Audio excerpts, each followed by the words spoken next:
with the strength of the bear.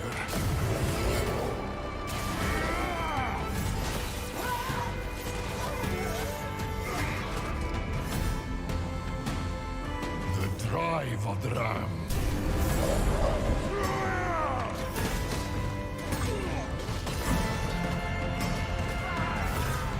The will of the boar.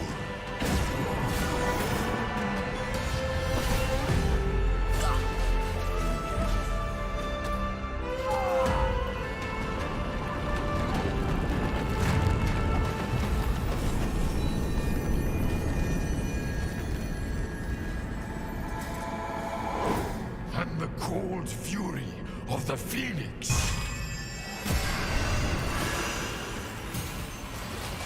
The storm rages through me.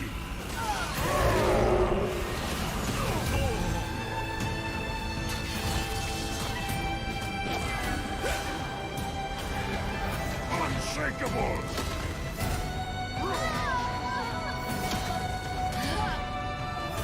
Breathe out the spirits and fight.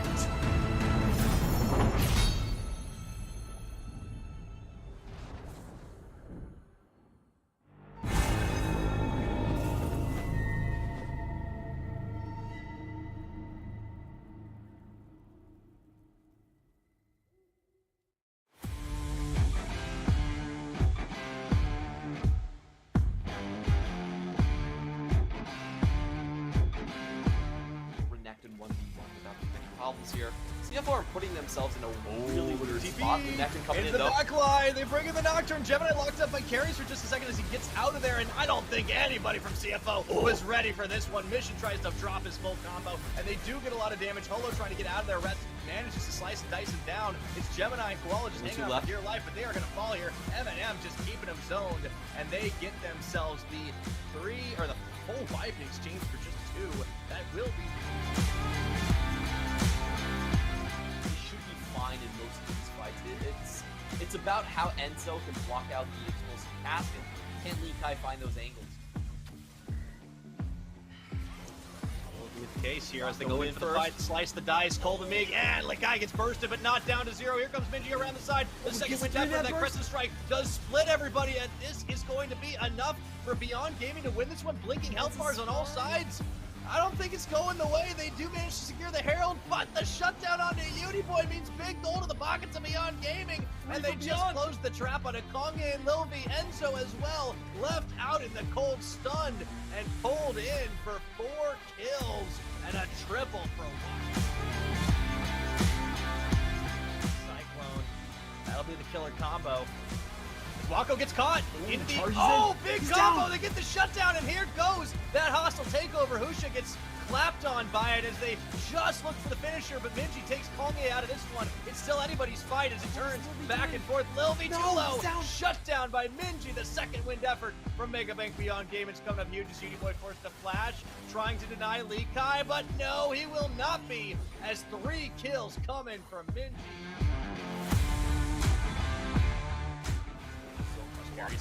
Going for a big engagement. That's the setup. Oh, they might be able to do it here as Holo goes in. That's a really nice start. As Vision is taken out of this one by M&M. The rest is just buying a whole lot of time. The Death Realm zoning just about everybody away. Wise Cam's gonna fall. Gemini gets that reset, turns into the kill itself, turns onto M&M, and wowzers, it's Shun to the rescue. Huge execution, even with the perfect setup. Frank Esports just have absolutely nothing, and the Shelly charge comes in again. Pretender trying his best misdirect right now, but Gemini has eyes on top of him. He might just get away, but... Yeah, the situation resets. Alex is actually going to stick around. Teleport coming through. This is it. Okay, this is it. I mean, Frank Esports go to the next round, or Impunity for a game 5. Wise Cam's here in line to send out the ulti, but uses for the great ulti, flushes himself. Jackpot here too, but no one's on M&M, and that's a free of Velios. Fighty runs into certain death though, and gets out alive. It's a double kill. They have no one else left. KM. I don't know. Nice 2v4. They're dead. They're actually just dead. Pretender flashes. Okay, well, Jackpot runs in. He's dead next. Okay. Now M&M on the Elder. You know, it goes to the Rumble. M&M still flashing against an Elder team. He's gonna do a Felios things. Everybody dead. A quadra kill.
CTBC Bank is Taiwan's top financial institution, but we're not stopping there.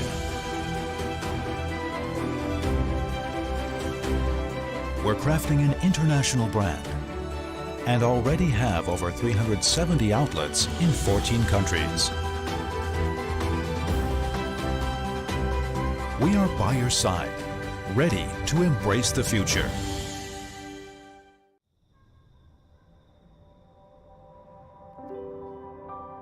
Just drag them down. You'll always be alone. You're a disappointment.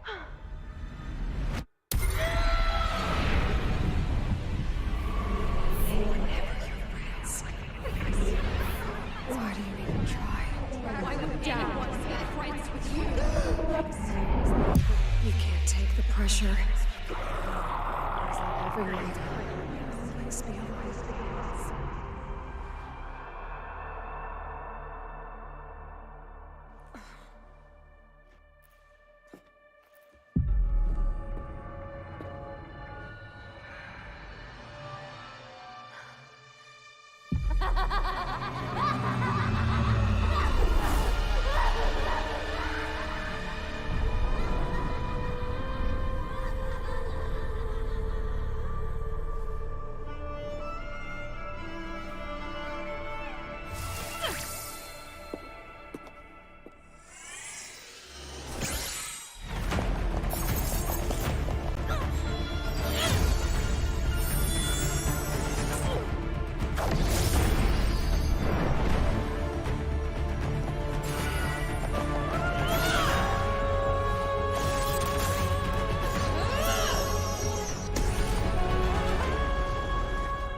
strength of the bear.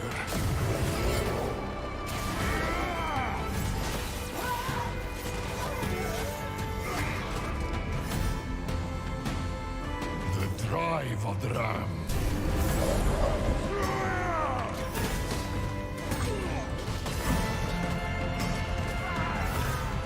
The will of the boar.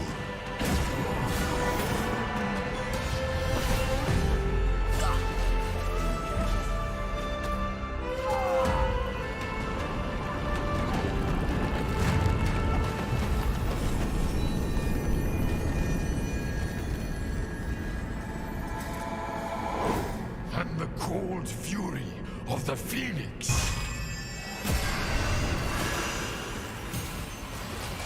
The storm rages through me.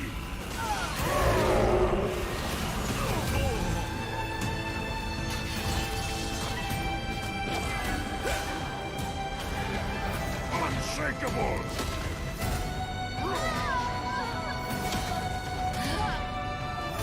Breathe out the spirits and fight.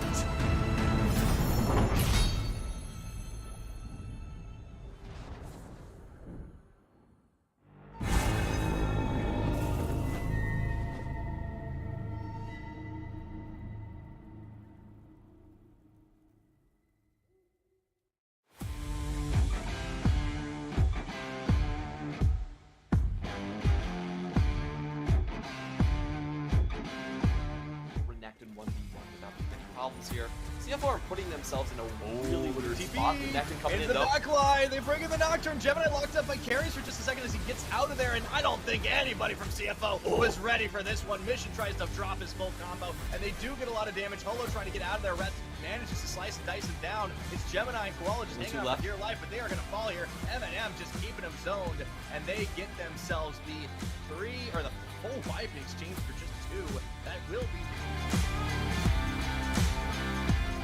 Should be fine in most of these fights. It's about how Enzo can block out the explosive cast, and can Lee Kai find those angles?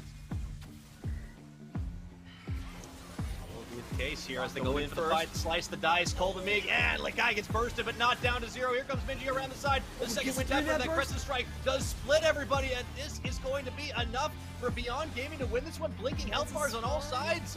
I don't think it's going the way. They do manage to secure the Herald, but the shutdown onto Uniboy means big goal to the pockets of Beyond Gaming, and they just closed the trap on a Konge and Lilvi. Enzo as well, left out in the cold, stunned, and pulled in for 4 kills and a triple for 1. Cyclone, that'll be the killer combo. Wako gets caught into the big combo. They get the shutdown, and here goes that hostile takeover. Husha gets clapped on by it as they just look for the finisher, but Minji takes Konge out of this one. It's still anybody's fight as it turns back and forth. Lilvi too low, shut down by Minji. The second wind effort from Mega Bank Beyond Game. It's coming up huge as Uniboy forced to flash, trying to deny Lee Kai, but no, he will not be, as 3 kills coming from Minji.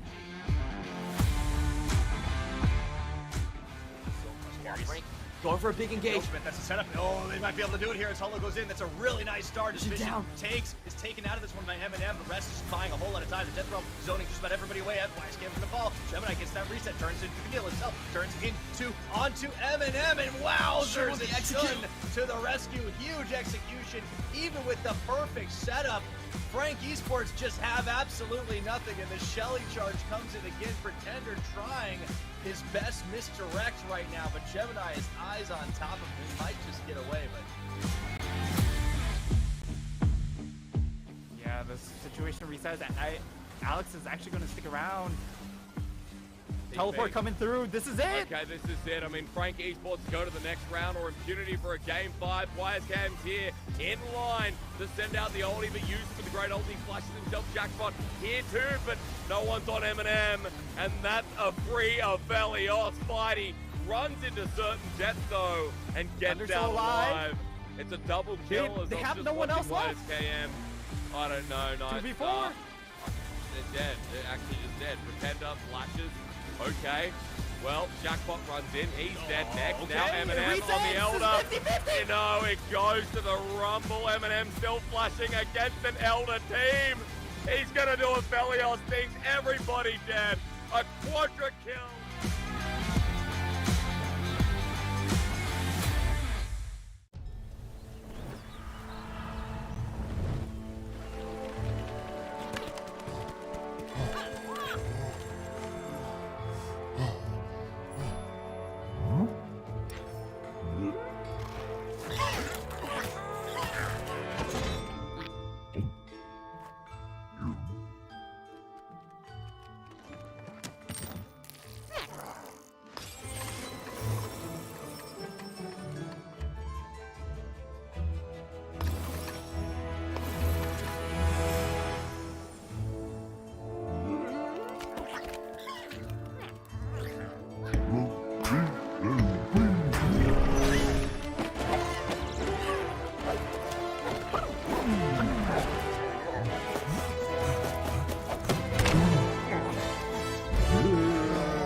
CTBC Bank is Taiwan's top financial institution, but we're not stopping there.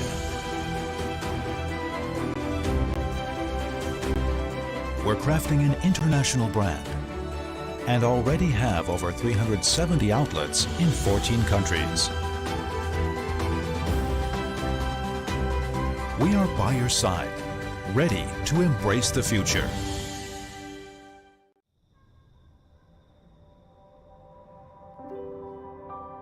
Just drag them down.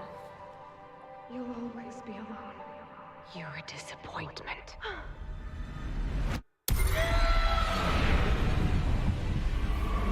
They were never your friends. Why do you even try? Why would anyone want to get friends with you? You can't take the pressure. Everyone will always be alone.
of the Phoenix.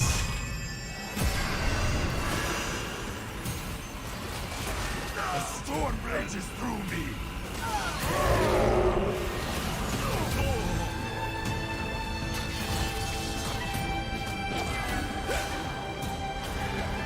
Unshakable.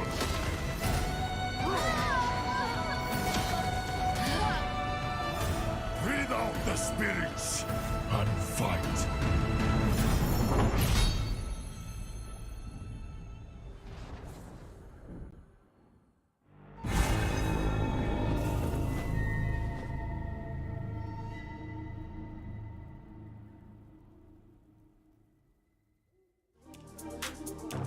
That I won't stop fighting till you understand that I'll love you till the end of time.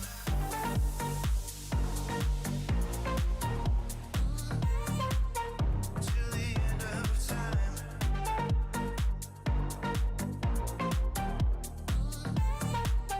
Till the end of time.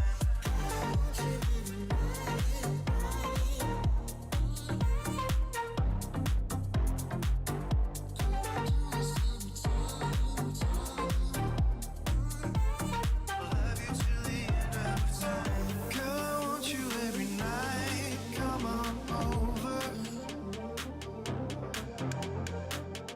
Girl, we do this every time. Come on over. Love you till the end of time.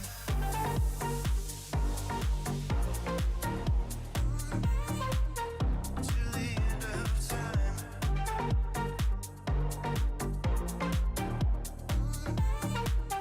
Till the end of time.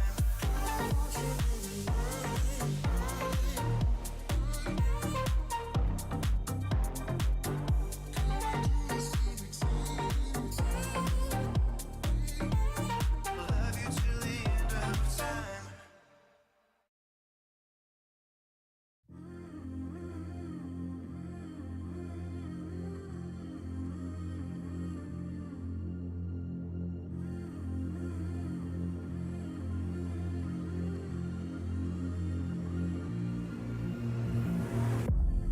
Eyes on the road, sky turns to gold. I've seen the sign on the skyline. The urge in my-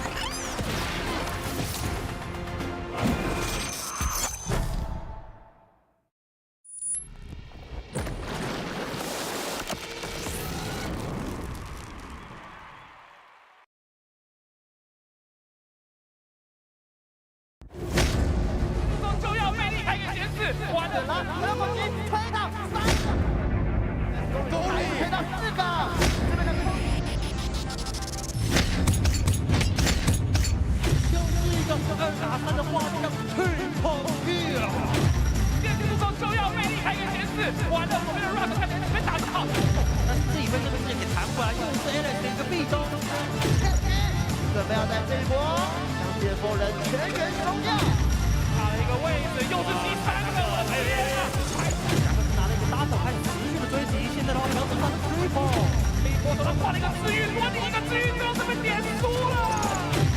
红儿的一个推，拿着双盲变效果把小林给推了回去。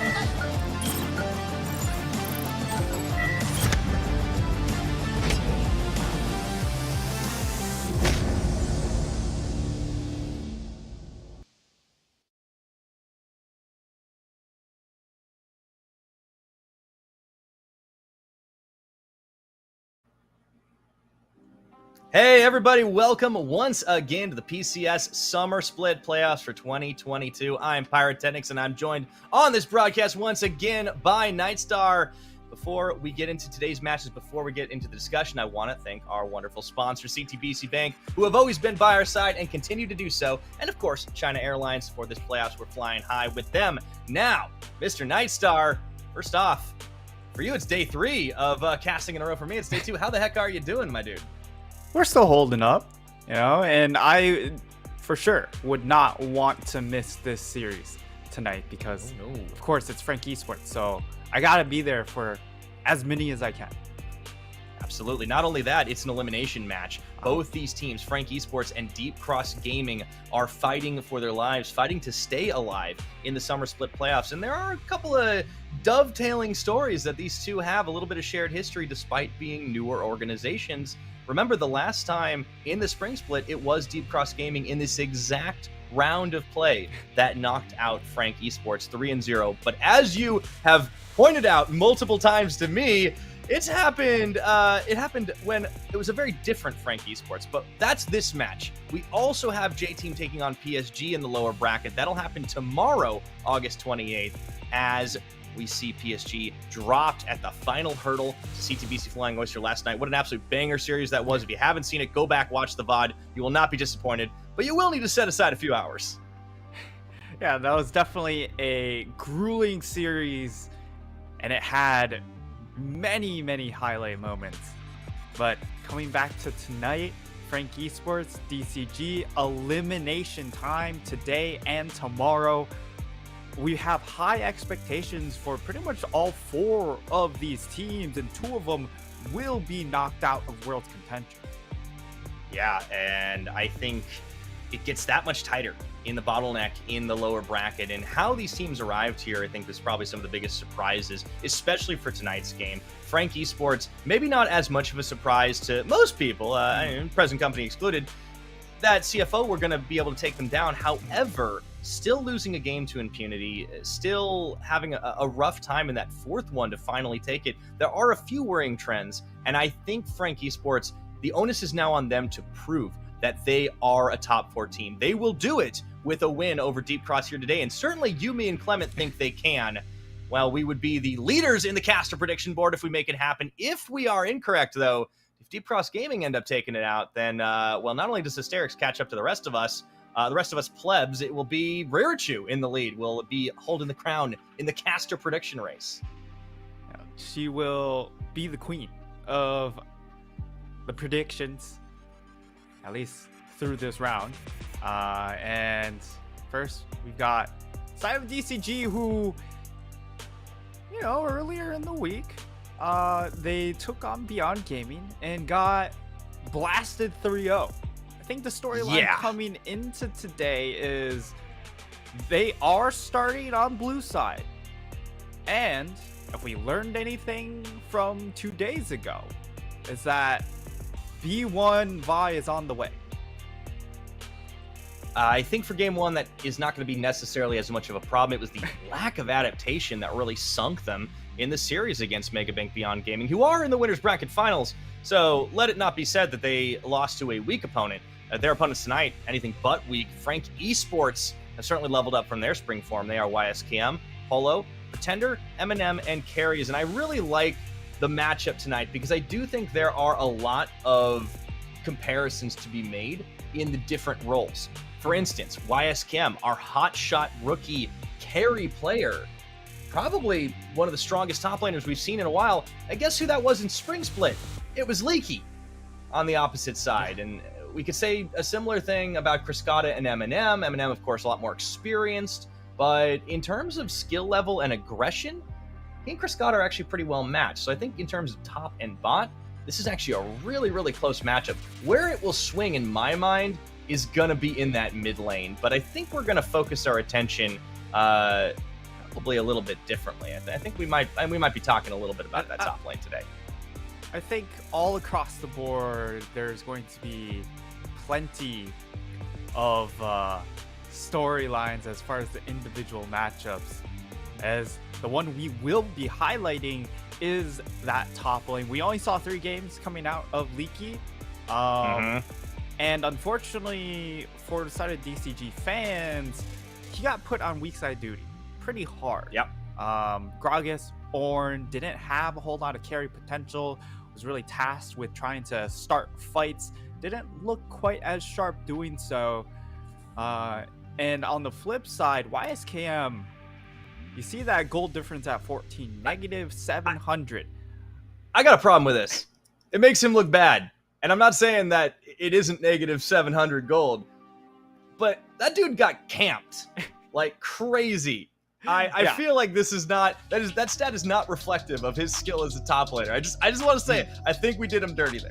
That's all. Yeah, he struggled in the matchup against Rest, which is has been this season really the storyline. Rest has just owned that matchup, and then in the Impunity series, he was just seeing 5 ganks every single time. It was non-stop Alex up into the top side, just killing him over and over again.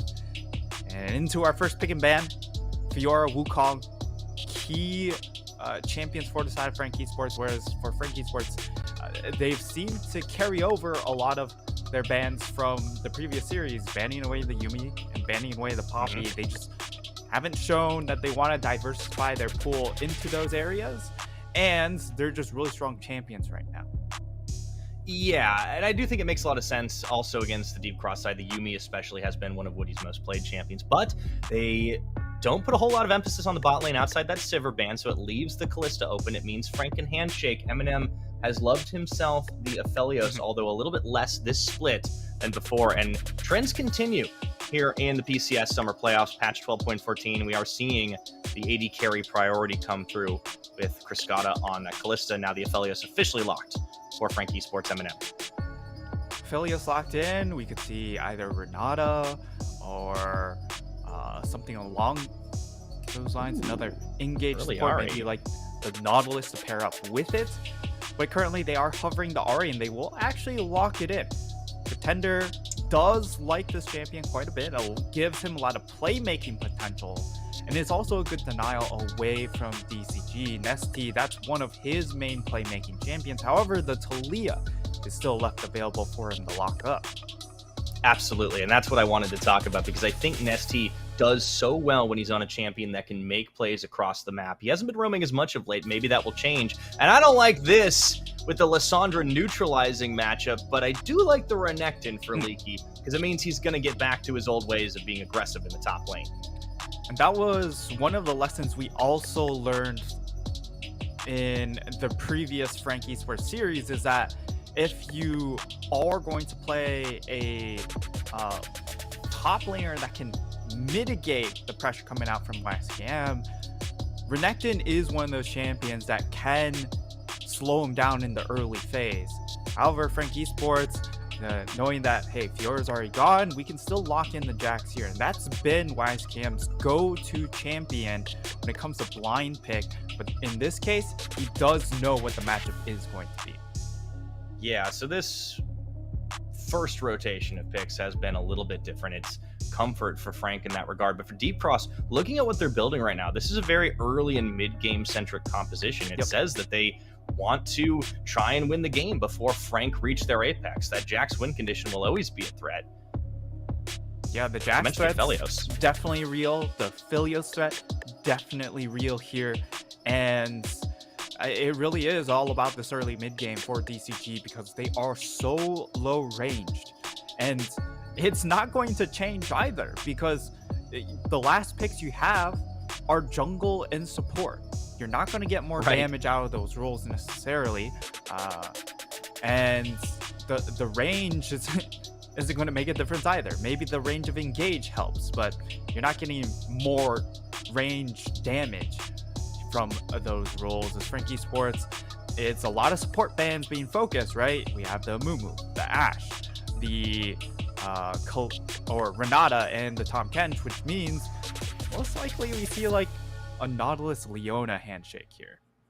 It should be the case, although Deep Cross in their last series were really fixated on those Enchantress supports. This would be something a little different. I like the Alistar because you have the potential to just pokeball him out, but you can do the same thing with the Leona, albeit just not quite as much force. So the handshake that you predicted does in fact come to pass. We will now get to see what our final pickup is here. And that should be Hana's champion of choice. I'm thinking either a Lee Sin potentially, or the Vi priority stays.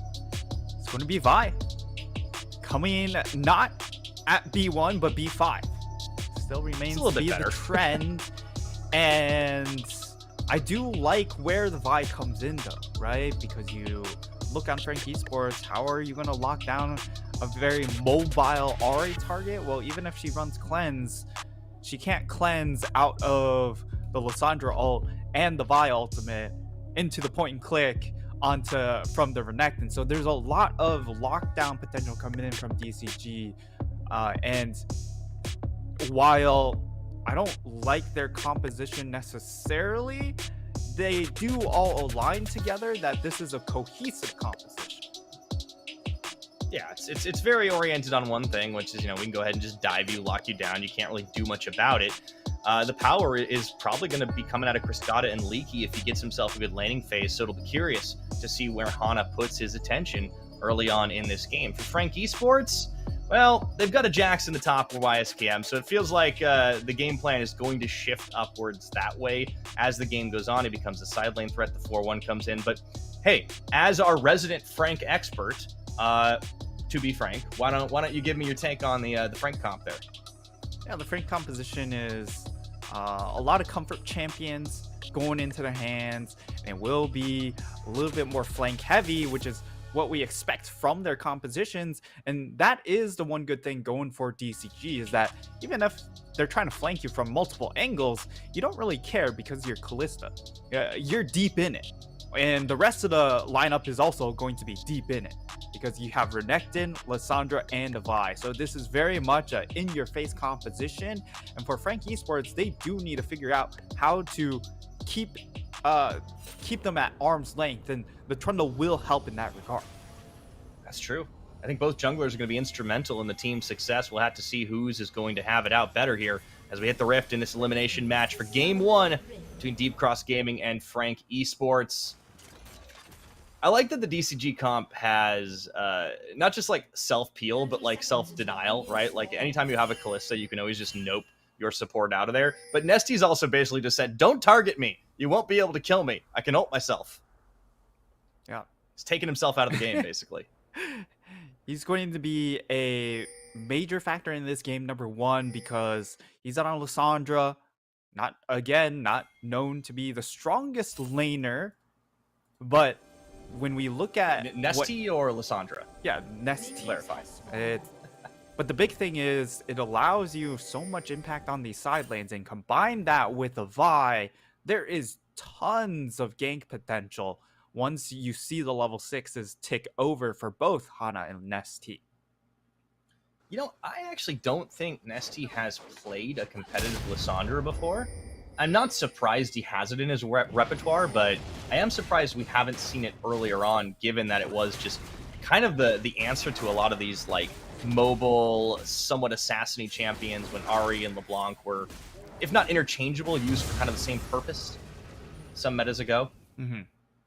Yeah, I am skimming through, and yeah, I do not see the Lissandra locked up for him.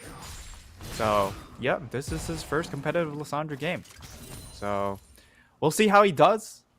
And for Pretender, this is one of his comfort champions as well, right? He's performed exceptionally well on this Ahri pick in the past. The only issue is, again, the amount of crowd control coming in from DCG. Is he able to navigate around it? Thankfully, he is running Unsealed Spellbook, so for some of these fights, he will have the cleanse available to play around. He's starting off by getting some good vision down as well. Doesn't want to run afoul of Hana early on, who has limited abilities to get involved when only the Vault Breaker's there. But still, we've seen these Vi's get a little craftier, a little heavier on it. Hana has been really heavily prioritizing this champion throughout the playoffs thus far, as we scroll through our lanes to see how things go down. Leaky giving himself a good spot in this matchup early, just because of the virtue of him being on this Renekton. Even with the Counter-Strike, he's fine. He can tank through it. He slices, dices, gets the stun off, and YSKM already taken low. Mm-hmm. Even without jungle intervention, I do think this is an opportunity for Leaky to try and smash a lane. We get back to that spring split form we were hoping to see from him. Yeah, and this is sort of par for the course, though, in that top side, right? You know the Renekton is going to be still lane dominant, and it's just a matter of what he's able to generate off of those leads. And with how much kill pressure is on these side lanes, again, wherever Nesty and Hana go should result in kills. And so that will be the moment to watch. And for Frank Esports, it's about Hollow trying to get some knowledge on where Hana is going to be and perhaps slow that down. This is all in. Speaking of speed, I think we're speeding up down in the bottom lane, and Carries and M&M having themselves a little bit of a hard time peeling Criscata and Woody away, who are getting very aggressive in the 2v2. I really do like this duo. Kalista, we've seen it fall flat a handful of times, but paired up with a champion that just goes in like a Leona, you can see why they weren't as worried about giving the Nautilus away. M&M and Carry is going to be forced to play on the defense for a little while.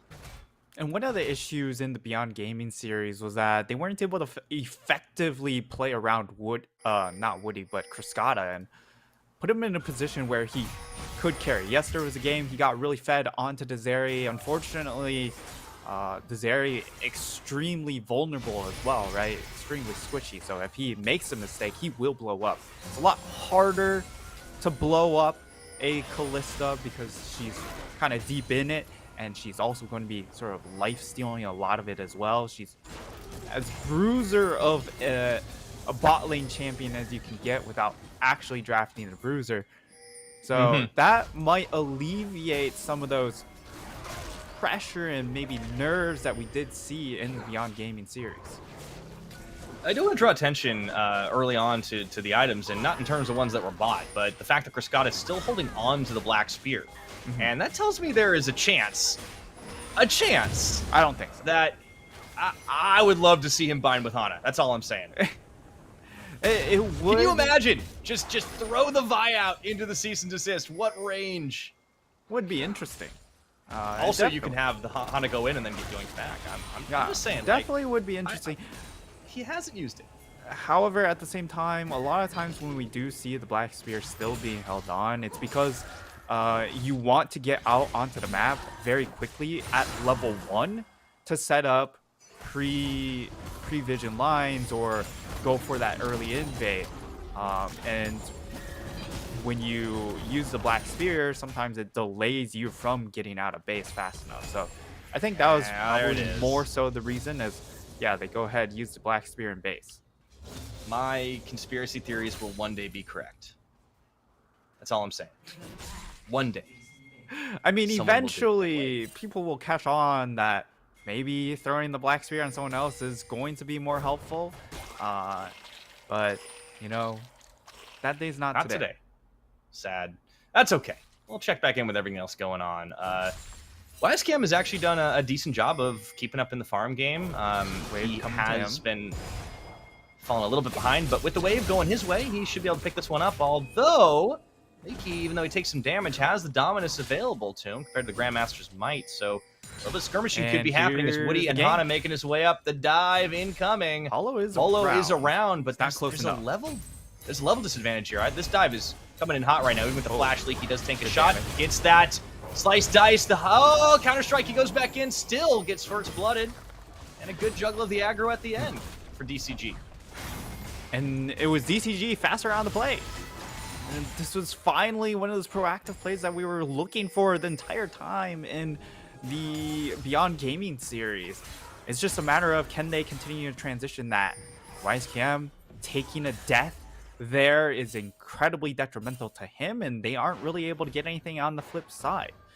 They weren't in a position to go for the dragon because Holo was set up to try and help out his top laner. Unfortunately, stuck on the red buff while the dive was happening, and that puts YSCam in an incredibly poor position. Even though he will eventually outscale in this matchup, it's not going to happen for a little while. Yeah, he also didn't have 6. He just hits it about a moment ago. Hana will match him eventually, but he at the time was still level 4 doing his red buff. So just unfortunate timing for Frank Esports. They get the first blood, unfortunately taken from them. YSCam going down. We'll have to play back a little bit without that flash. Teleport's still not available, but we'll have it up off cooldown a lot sooner. However, I think for the Jacks, you want to just make sure you are getting as much gold as possible, get to your win condition faster. Hana starts his red buff off in Vision. This is going to give Frank some info. Let's see what they do with it. Yeah, mid and bot priority are obtained by the side of Frank Esports. They would love to try and go for this early dragon, but they'll go ahead and peel off of it, actually. Carries fact going for a recall, which indicates to me that they want to perhaps set up around the Rift Herald, but he is pathing straight back bottom, which is interesting because he was full health, he was full resources, but he goes back to get the Merc Treads. Yeah, a little bit of cold feet, I suppose, and second guessing. Leaky on this freeze. Just making sure YSKM can't farm safely. Force him to step up or be starved. And now we see the return, Hana and Nesty to the Herald. Just like clockwork, Holo and Carries are here around the Dragon Pit, but with Woody and Kriskata on the opposite side, it's not an easy take for them. Carries going to run face first into 2. I don't think he was expecting that as he burns Flash to get away. That was incredibly baffling. Now YSKM should die again. Dive round 2, YSKM. He does get the Counter-Strike on, but he's got no sums. He's got nothing left in the tank now, and it should be an easy cleanup as Nesty claims the kill on the return. Holo starts off this Dragon in exchange, but Deep Cross just have their sights set on the Jax, and it is working out. And a lot of concerning things showing from Frank in this game number 1. YSKM dying twice at tower. Side of Frank Esports don't seem to be prepared well enough to know what is about to happen, and they've kind of left their jungler out to dry. In the previous series against Impunity, they were still trading out on the opposite side of the map this time around. Yes, they get a dragon for the second one, but you've just given way too much up in that top half, and it will come down to YSKM doing some really big heroics to try and pull this lane back into his hands. And then there's also just like Carries. He goes back to buy tier 2 boots. Not sure that's worth it when you could have just gotten the dragon earlier. Then you allow Holo to reset, go back top, protect your top lane.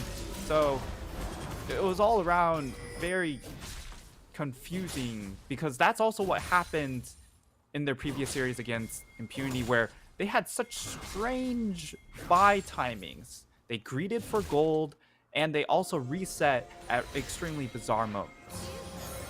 Yeah, I think Frank Esports are sometimes a little bit confounding in the decision-making in a macro sense, right? Like, I think we've seen this team get a lot better in their ability to go all in together on fights, to just make sure that they are coordinated in the execution of their game plans. But those little decisions on when and how and where they go has been a bit of a head scratcher, to quote Clement. And I think Deep Cross are taking full advantage of it right now. As it stands, 11 minutes into the game, they're facing down at 2,000 gold deficit. Here comes Carries, though, right into the waiting arms of Hana. Ceases and desists. The damage is on. They take him out, but the numbers advantage. Frank have managed to turn on this, and they take Hana down on the opposite side. The charm does land. Woody goes golden for just a moment, buys some time as Nesty comes back in. They turn once more their attention. Kriskata's coming through. Pretender falls down, throws Woody in, although I think he rather would have gone back the other way. And that'll be the end of it. A 2-for-1 trade extended in favor of Deep Cross Game. Once more, Frank Esports are just all out of sorts. They go for the engage. This was not the engage that you want to see from Carries. He just dives and yeets himself into the fight. And DCG are also a little bit faster on the rotation. Getting some help from their AD carry to also even up the numbers. But yeah, I didn't know they were both there. The fact that Carries die so quickly in this moment,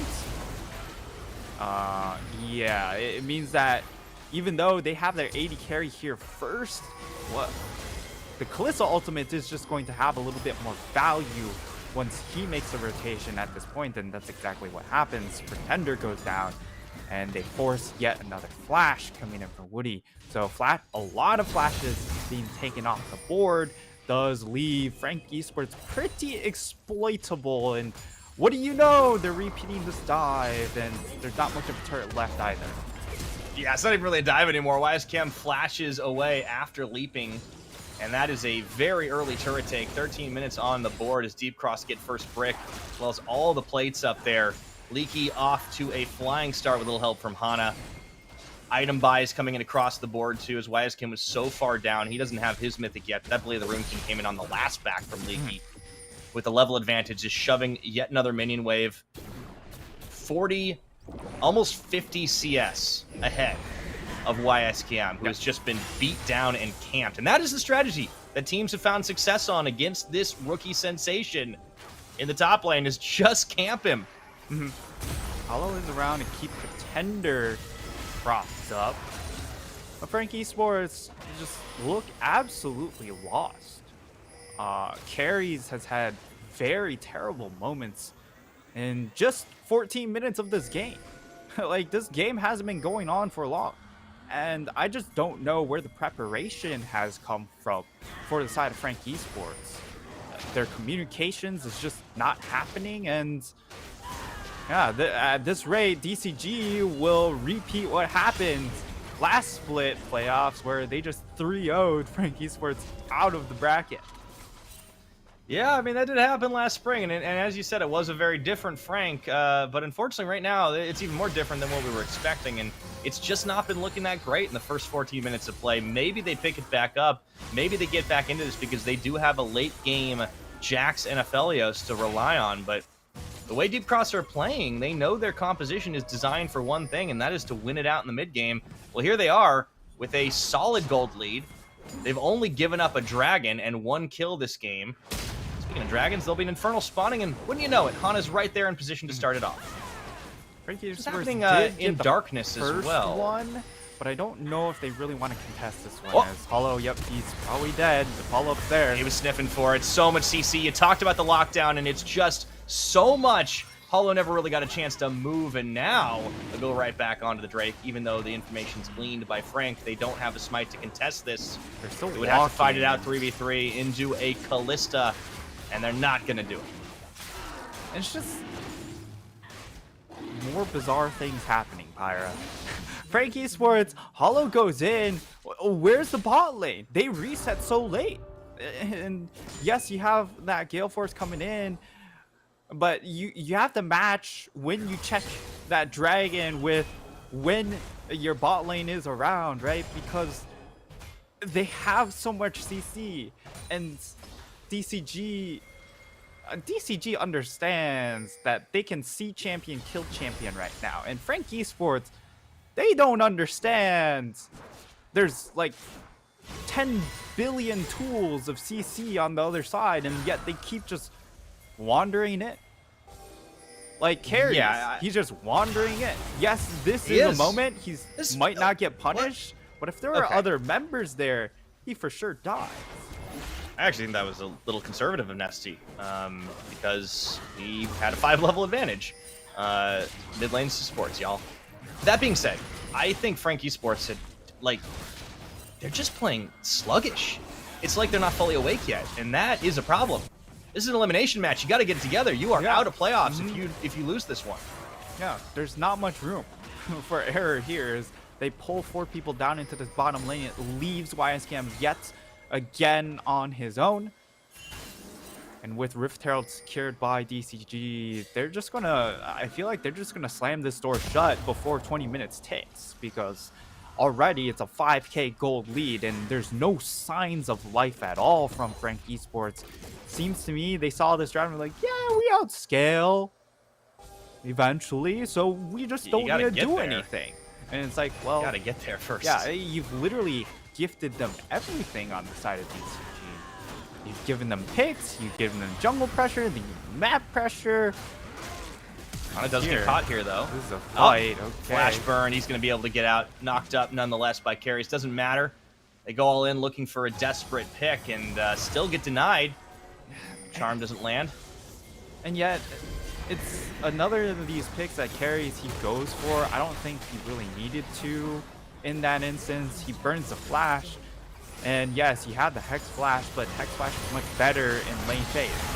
Oh, and they find Pretender. He dashes twice this time. Does get away, but can't stop the Shelly charge, and can't manage to find any return damage nonetheless. Deep Cross Gaming, they don't even have to fully commit when they go in like this. YSGM finally has some time to free farm, but I mean, he's minutes late. Several of them, in fact. The gold lead just keeps on growing here for Deep Cross as they take out that mid tower and get another big chunk on the tier 2. Yeah, so lead is pretty rough. However, for the side of Frank Esports, it is a Hex Dragon for the soul. So rotations and their ability to defend will help out because of the rift.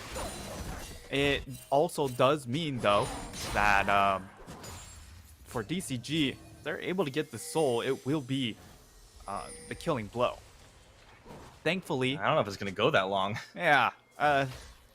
Thankfully, though, you know, it is sort of a late Dragon Soul at this rate. So if Frank Esports want to give up this next one, they do offer themselves a little bit of time to scale anyways. That's true. They need to buy time, though, and I think they really need to be helping YSCam. Like, the biggest difference this game was just that so much attention was paid there by Deep Cross and none at all by Frank. Like, I was saying in the stats comparison, you looked at that gold difference at 14. One of the reasons it's so far behind in the playoffs was because teams have focused YSCam so much. Well, you know, maybe we weren't the ones doing him dirty. Maybe it's his own team. They're putting him on an island. What is this, TSM? Yeah, it's definitely incredibly rough here for Frank Esports coming out in this game number 1. And in the Impunity series, yes, they were taking losses up top lane, but they were still finding Windows bot lane. No Windows. There we go. Another one onto Carries. Getting a little low. Doesn't quite take him down just yet. Here we go. Nahana, though. Oh, is going to get fired down. There's the turn from Frank Esports. Okay. Nesty gets popped. Now the chase is on. Shut down for Eminem, and now YSChem gets that stun off onto Woody. They've used the tools on the opposite side. Pretender de-aggroes himself with the stopwatch. They pull in Leaky yet again. Dominus is on, and Frank, it looks like they have woken up. They've come alive. Will they be able to get more off this? The answer looks to be no, but they do get 2 kills after surviving the initial onslaught, and the Dragon is about to be alive. And that was probably one of the moments of drawback, right? Where they find all the CC, but unfortunately they didn't have the damage there. They didn't have the Renekton, and they didn't have the Kalista to fully capitalize and finish off that kill. We'll most likely see the replay again. But then Frank, because they're able to survive that burst of cooldowns, it does open a lot of other things open to them. Oh, actually, yeah, so they do have Cascada there, but a beautiful pillar means that he can't do any damage. So the result still remains the fact that, yes, Cascada is there, but he didn't actually participate in finishing off that kill. And this is why Trundle is so damn good into Kalista. The moment you throw down the pillar, look, she really struggles to auto attack and just navigate around that piece of terrain. Yeah, that allowed Frank to get back into this one in terms of the team fight, but they didn't capitalize on it. You saw they win the fight, they choose to back, and as a result, they give up this Dragon. They could have had that one on the timing window, and they don't take it. Hollow now running into Leaky. YSChem's here too, so Leaky, still fancying his chances at taking the fight and chasing him off turret, is able to do it. Despite the victory in the fight, Deep Cross are still gaining ground in this game, and they will now be working on this inner tower down bottom without anyone to stop them. That's going to be number 4, taken by Deep Cross. Gold lead continuing to extend here. Yep. About 6,500 Night Star, 22 minutes. 6,500 gold for the side of DCG. That's their current advantage. They do need to continue push that advantage, and it's going to come off the back of them really out-rotating. YSCam does have Frozen Heart completed now, and that might help them a little bit, but it doesn't look like it's helping. Maybe not enough. YSCam, yep, this time it's not a 1v1, it's never a 1v1. There's always friends from Deep Cross Gaming. Holo and Carries were trying to come there as well, but they didn't quite get in time. Hana charmed up, tanking a lot of damage. The Moonlight Vigil does come through. It's not enough to get any kills. Big chunk. Deep Cross, they have to respect the choke point. They back away. Oh, hey, they're going to Baron. Oh, this is sneaky. They are turning straight over to the Baron. They will get scouted out, so they do know. But how can they walk into here? Because remember, there's so much CC. But Eminem, if he's put in a position to succeed, he could just turn their fortunes here. But they're going for it right now. They get the lockdown, taking Eminem out of the fight, and Holo is going to be next on the table. Now Carries Pretender, the chase down was there. They're burning the flashes right back to Baron. Deep Cross Gaming are so decisive in what they want to do. You could see the goal was baiting the fight. Oh, they're still sticking around. There's a few pieces of honey fruit And Jax is looking, but they do end up pulling off. So this will be DCG securing themselves the first Baron of the series. And it all, this game looks all but done for the side of DCG. It just feels like Frank Esports have just not wanted to commit to anything right now, and they've just been indecisive, slow to respond. They've gotten a few chances to come back in, and it looked like this was going to be another one, but they don't go for the chase down on Nesty. Then they split focus, and all of a sudden, you got to remember 4 members of Deep Cross are right behind you, and they lose immediately. Yeah, and carries on this Nautilus. I mean, PCS Nautilus has been incredibly dominant this playoffs. This has not been one of those cases. His decision making has been really, really poor. His rotations have been really slow as well. So, especially compared to Woody, I think you can see the difference on display in these two supports. So it's just been really baffling to watch. I mean, also the kills difference. Yeah, 3-0-3. Hey, look. If you're Leona, you go in and you commit. You get the kill with your knight. You earn it. You earn it. It is. Frescata has not had to get kills. He's not had to get kills this game. Exactly. That might actually end up coming back to bite them, because this could be a full 3-item Callista, right? If you have those 3 kills onto her instead. So that is definitely an interesting note, because if you look, it is item parity. Eminem has his completed 2 items, so it doesn't feel like the game is too far out for Eminem to find that magical fight. It's just really everyone around him needs to be able to hold their own. Yeah, unfortunately, I think they're just so far behind at this point. The late game win condition, the Jax, has been set so far back. Leaky still able to absorb a ton of pressure on his own, and Frank Esports, they need the perfect angle, but now the death ball is rolling, and they're just going to let the supers, or rather the Baron empowered minions, do their work and not full commit, not get into the choke point. Another dragon is going to spawn in a minute, so the reset should come through, or at least a wave push from Deep Cross Gaming here, as they would be well on their way to Soul Point after this. Soul would definitely be the final dagger. Looks like Woody splashed around. Woody's caught on his own. He might be dead. He is going to be able to get a stun off there. He goes, burns the flash, but the depth charge comes through. The charm goes wide, and that's a couple of cooldowns burned already. They're going to go back into this one. I don't know if Woody really should have, as he gets shut down by Karis.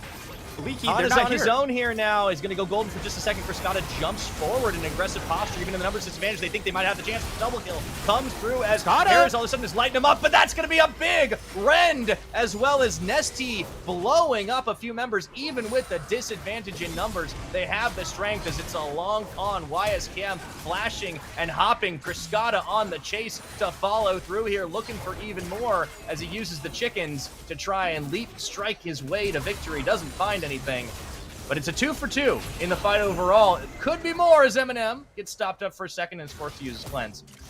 What a weird series of events. Oh, I mean, it still ends up being an even trade, right? 2 for 2. So for Frank Esports, it's actually beneficial in that regard. They will give up control around this dragon, though. But at the very least, it's a little bit more gold coming into you. Unfortunately, it's Carries getting those kills. He is now 2-2-2. He's evened out the kills and collected shutdown gold. You know, this was Woody just getting pillar sandwiched, and then I this think the thing that kind of baffled me was just the recommit. This was the recalls coming through by their top and bot, right? Like, a lot of where their damage is. Woody's out, and then he's like, I'm back in though. Yeah, and then the collapse comes in, and he's like, maybe I shouldn't have gone back in, but. Yeah. Once Frescata and Leaky do get back here, that's when you kind of see where, you know, there is a lot of money on these two champions, even though Frescata hasn't gotten that many kills. And the positioning for Eminem in that fight, unfortunately, he couldn't walk up to do damage because Nesty was occupying the choke point. Yeah, that... If you were to just, like, not look at the items, not look at how this game has gone, tendencies about these teams, just look at that fight and just be like, okay, let's freeze frame at the moment that Frank get those 2 kills. You're like, all right, team's gonna probably roll through the fight or maybe clean things up. Immediately, Deep Cross have just full committed in what is technically a 3v5, and they just blow up 2 members of Frank immediately. That shows you how far ahead they are. And you can see the gold difference. It's 10,500, almost 11k gold. Now scratch that. It is 11k gold and a half ahead. The math is there at the top of the screen, and they've got Soul Point. Deep Cross have just gotten so far ahead this game. More importantly, they have such a large EXP lead on the side lanes.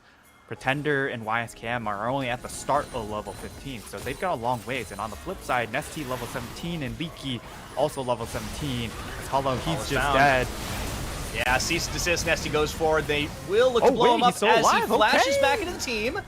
Hollow staying alive. That's clutch. The Subjugate kept him in this for a long time. However, as he's zoned out, he's going to have to heal up on Fountain. Deep Cross immediately turns for Baron, which spawns in 3 seconds. And they should be strong enough to commit to it. YSKM, no teleport. Pretender does. So now everyone is just rotating over. They do scout it out, and no, hey, they are starting to get out. But the hook, this is great. I think he's going to get caught. He does have the dominance on. Immediately the Bale turn on to the rest of the members of Frank, who back away. YSKM hops. All right, that's going to stop the Baron. They're a little bit too battered for that one. A nice play by Frank. They don't present a target. Still peel him off. Still competitive with a massive gold deficit. Killer goes in and does force Woody back. But the thing is, for DCG, look at how much match pressure that they do have, right? So they still have full ownership of the map. They can still go back to this Baron, but they don't even need to finish this Baron off, right? Because they can just kind of waste time and wait for the Hex Dragon to come up in 2 minutes, and that is the key objective they really want to take. It's the YSKM. He's pincered in. Yeah, he is. Doesn't even get a chance to do much here as he tries for the counter-strike, but Hana just slaps him down to the ground at a seismic toss, and Hollow is going to drop as well, even though he tanked through it for ages. Woody finally falls, but you take that trade if you're Frank Esports, excuse me, if you're Deep Cross. Eminem getting gold in his pocket, but he would much rather have a jungler in a top lane with a numbers difference. Deep Cross going to go right back to Baron Nashor. And you'd love to have a front line. If they had a front line here, it might make their job a little bit easier, but they still are looking here. It almost feels like they have to try and flip. Oh, it'd be dangerous. Moonlight Vigil does come in. It doesn't do nearly enough, and Baron's going to go down without too much of a fight. The charm goes through, but Hana is able to lock up 3 members here. Although I don't know if they want to commit to the fight. Deep Cross are like, wait, what are you doing? And they're going to walk away from that. Well, okay. Well, at the very least, Frank Esports find the kill and take 1 Baron away. Finds a Guardian Angel after that. And it looks like they should be able to we were going in. secure this tower. No, it actually won't be tower secured. But you can start seeing some of the power coming in from Eminem, right? 2, 1, and 5, still doing very well for himself, even though he didn't have a great lane phase, I want to say. But now that he has IE, like, we're starting to see these item completions that do allow Frank Esports, even though they are 13k gold behind, you can see the angle where they might pull off a fight.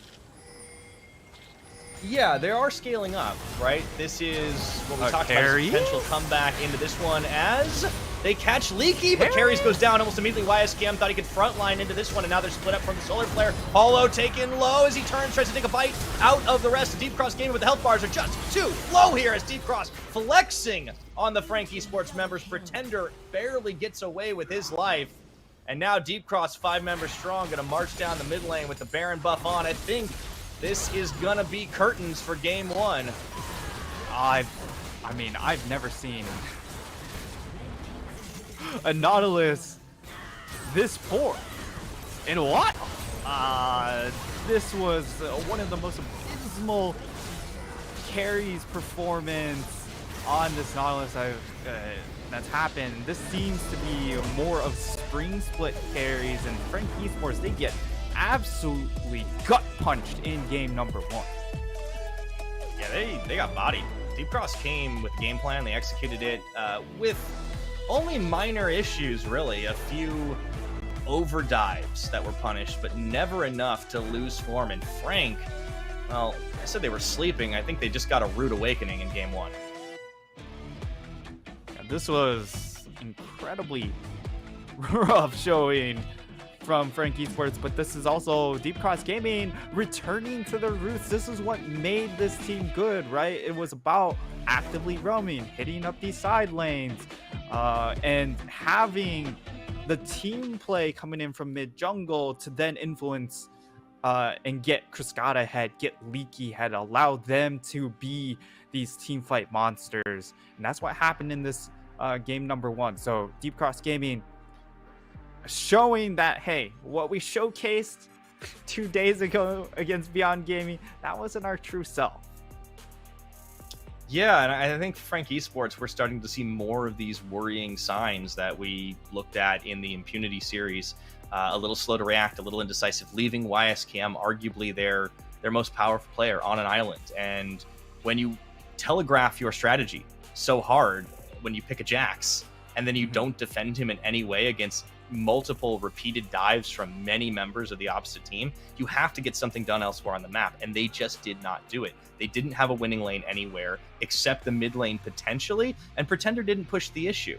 You saw the Lissandra pick was designed to minimize his ability to bully Nesty, and Nesty was still able to get a lot done elsewhere. This was the Nesty that we wanted to see. Deep Cross went back to form. They went back to their roots, as you said, and Frank just couldn't handle it. It seems like they weren't ready for it. I worry if the next couple games start to look like this, that we could see history repeat itself here. Nightstar, we could be in for another sweep in the lower bracket of Frank. Could be a very short night, which, you know, hey, after a 5-game series, maybe it's a shorter night is balancing our 5 games with our 3 games. Exactly. You know, we've definitely had a little bit of swings lately in a lot of regions, it seems, having a big 5-game playoffs. The LPL showing up last night too. Yep. But yeah, this was not how I expected game 1 to go. Yeah, and Frank Esports really just didn't look like they understood how they wanted to play their composition against the composition of DCG. And I also love the fact that this was a good setup around the Vi pick, right? This was, you know, Vi coming in later on in the draft when you already have a ton of follow-up CC. This was a moment where Hana did get punished, though, for his over-aggression and just willingness to perhaps go in a little bit too willy-nilly. And but at the very least, like Cascada, Leaky, and everyone else actually were able to follow up on these engages more often than not, which then resulted in just easy pickings. You know, looking at the way Deep Cross are playing in this first game, I know we talked a little bit off broadcast about just speculating what might have been the reason for the high Vi priority. Maybe they were just trying to deal with a bot lane deficit that they'd seen in some scrims. I don't want to put too much stock in scrim bucks, but let's say for a moment that our guess that they were scrimming off against CFO is correct. The way they're playing right now, it's very CFO. So maybe there's something to that. Yeah, and DCG, this would be the method they'd be able to one-up CFO, is just attacking the map a lot harder than CFO, since we saw yesterday they're kind of stagnant. So but yeah, this was the dagger here. Is immediately DCG, they see Eminem left on his own devices, they kill him, that's all your damage gone. The Ori pick, yes, has a lot of playmaking potential, but not quite the amount of damage that you would like to see at that point in the game. So moving into next game, the Zir was left available. This is one of Pretender's other best champs, and it also brings a lot more late game damage to the table and provides the peel tools to keep your affiliates alive. Yeah, I think that could certainly help them out. At the same time, I don't think it's all going to come down to draft, right? I think we need to see more out of Polo getting involved in the top lane to at least counter some of the pressure that's probably going to be coming his way. Do you think Frank end up flipping it over to blue side in this game too? I expect them to go over to the blue side just because it gives you that first pick priority. Maybe they look to lock up the Kalista for themselves. Kalista did have a pretty good impact. here, and Yeah. it's also one of those champs that you can get into the thick of things without needing your team to peel for you. And if they want to go back to the Ahri pick, it certainly would make more sense to have the Kalista, who doesn't need that peel. Yeah, Frank can definitely learn a lot from this first game loss. The question is, how well will they be able to adapt to it? You look across the board and you see that it wasn't that they were lacking damage, it's just they fell further and further behind consistently with very little to show for it. And I think they missed a lot of timing windows. I really am adamant that they could have had one of those dragons, one of those Hextech dragons, off the back of the fight, but they reset. And I think that shows some indecisiveness. It maybe shows some playoff jitters. And here we are again in the summer split. Frank Esports, they're trying to prove that they belong in the top 4. They would need to win this series to do it. And so far, the way they played in this game doesn't really look like it. I need to see them level up a little bit more. Deep Cross, they clearly came with a game plan, and Frank had a hard time dealing with it. Yeah, Frank Esports are looking a little bit like DCG 2 days ago. But yeah, we'll see what the adjustments are going to be. As Nesty, he locks up the first MVP on the Lissandra pick, able to make a ton of plays for his team. And this was also his first professional Lissandra game. So maybe that was just one of those picks that Frank Esports weren't expecting, even though it has been a staple counter pick into the Ahri because Nesty hasn't played it. They were like, you know what? We probably don't need to account for it. Well, now they will. Yeah, they will. I think with Nesty, it is always best to expect the unexpected as much as that is possible. And you don't normally see Lissandra putting up damage numbers like that. I think Nesty really showed up this game where he was needed the most and utilized his abilities to the fullest, had a great damage build. And Nesty's definitely back, something Frank are going to have to account for. We'll see if they can do it in game number 2 right after this break. CTBC Bank is Taiwan's top financial institution, but we're not stopping there.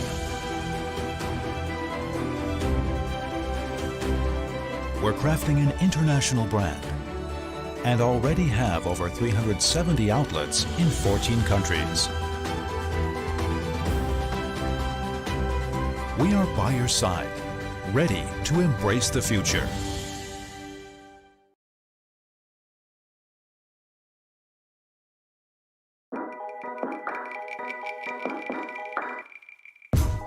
Cold waves are coming.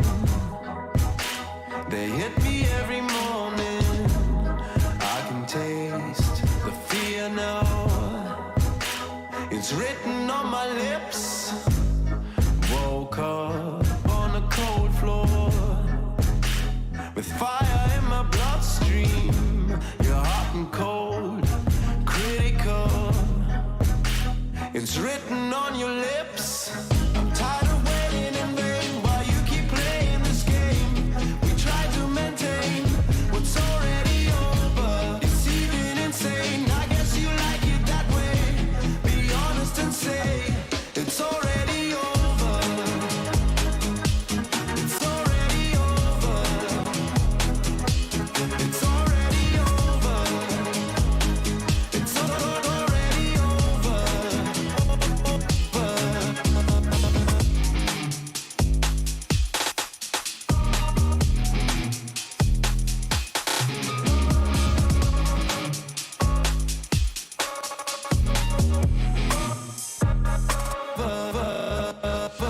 Hold my head underwater, I'm your villain. And I should never be forgiven. Hit me like a stray dog, tell me what to do. Just let me know what I am to you. Cold waves are coming. They hit me every morning. You're hot and cold, it's critical. It's written on your lips. I'm tired of waiting in vain while you keep playing this game. We try to maintain what's already over. It's even insane. I guess you like it that way. Be honest and say it's already over. It's already over. It's already over.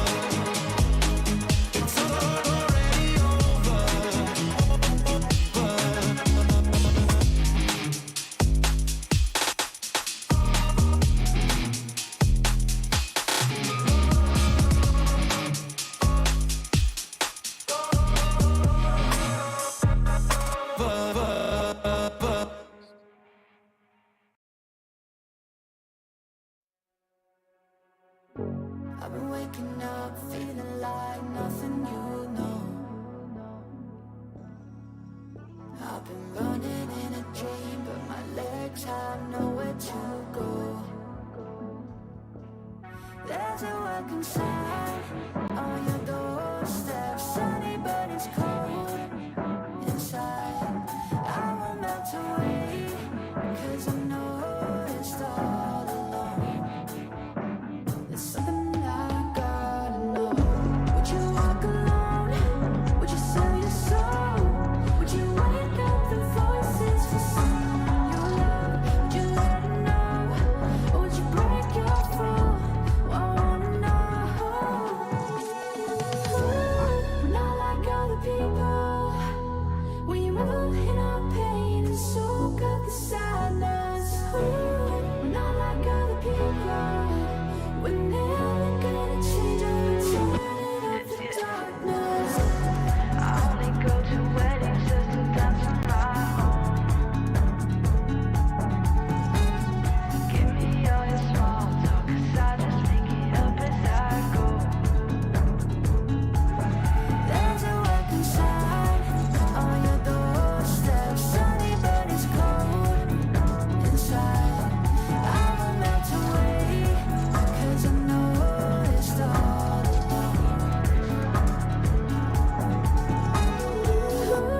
We're not like other people. We revel in our pain and soak up the sadness. We're not like other people. We're never gonna change or turn up the darkness.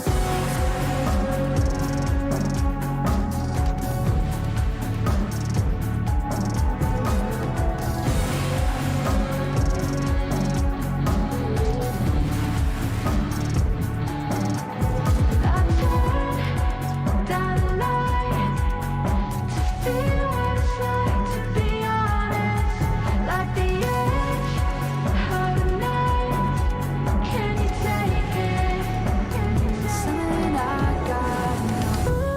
We're not like other people.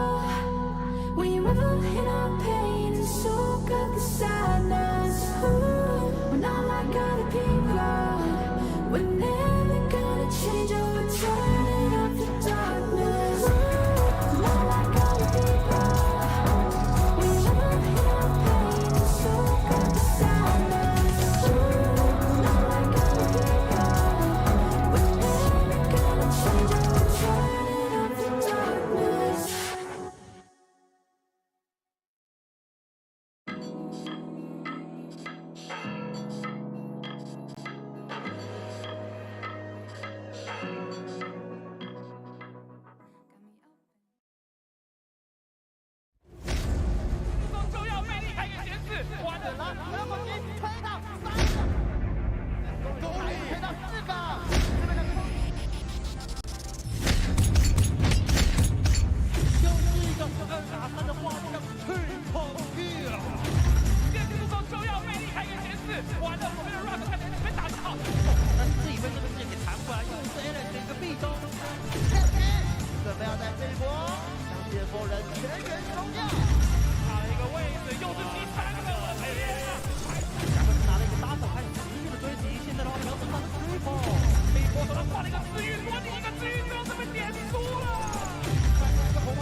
And welcome back, everybody, once again to the PCS Summer Split Playoffs. Well, we are one game into the series right now between Frank Esports and Deep Cross Gaming, and the result may shock you. Well, we'll discuss our game 2 and what we think needs to change. Before that, though, I would like to thank our sponsors, CTBC Bank and China Airlines.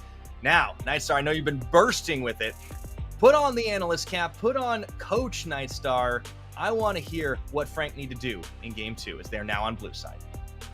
They're going to go over the blue side, so there's a couple issues that happened in that previous game that really took over the game, I would say. The Renekton was a big problem for YSKM, didn't get to lane well against it. And then with all the attention being thrown up into the top lane, he wasn't getting the support from his team to allow him to thrive as well. So they weren't able to play around YSKM, and they didn't play away from him either.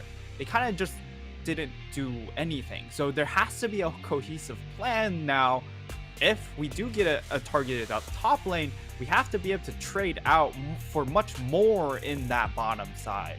So I think that has to be addressed in this next draft. Also, the Kalista, maybe that ends up being the priority pick here for M&M in this particular game, to just allow them to play a little bit more lane dominant. And the last thing, of course, is carries did have an absolutely abysmal performance in game number 1. We need to see him step it up in game number 2, as already the adaptation is take Renekton off the table. I do think, based on what happened, that is a wise decision. The Kalista is banned by Deep Cross themselves, as well as the Fiora, as to be expected up against YSCam, leaving his Jax open, but clearly they've shown they can deal with it. Wonder if this maybe doesn't turn into more of a Camille game for the Frank side. We'll have to see. Still a couple of bans left to go here. That Yuumi stays banned out against Woody. And yeah, I think that is a big problem down bottom. Talia ban now up against Nesty. If carries can't really play Nautilus to the level we expect of everyone in the PCS, that is a big liability.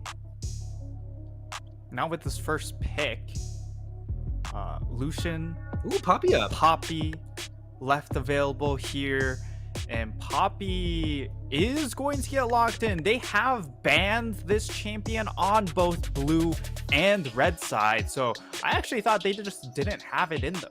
And Hollow, the last time he was on it, didn't exactly perform well. So that will be something really to watch for in this game, as we look for him to have the early game priority, but also be able to hit those hammer shots when it comes to, in these team fights, being able to knock priority targets out. Yeah, there's a reason Poppy gets banned quite a lot. Frank themselves, as you mentioned, banned at both sides of the rift, but Hollow getting his chance on it once again. This will be his third go on the champion. Hasn't won on it just yet. We'll see if that can improve. For Deep Cross Gaming, they get the Silas for Nesty, also a takeaway from Pretender. And look at this. Yep. We've got the Lucian lock-in, which means we'll probably be in for a Nami.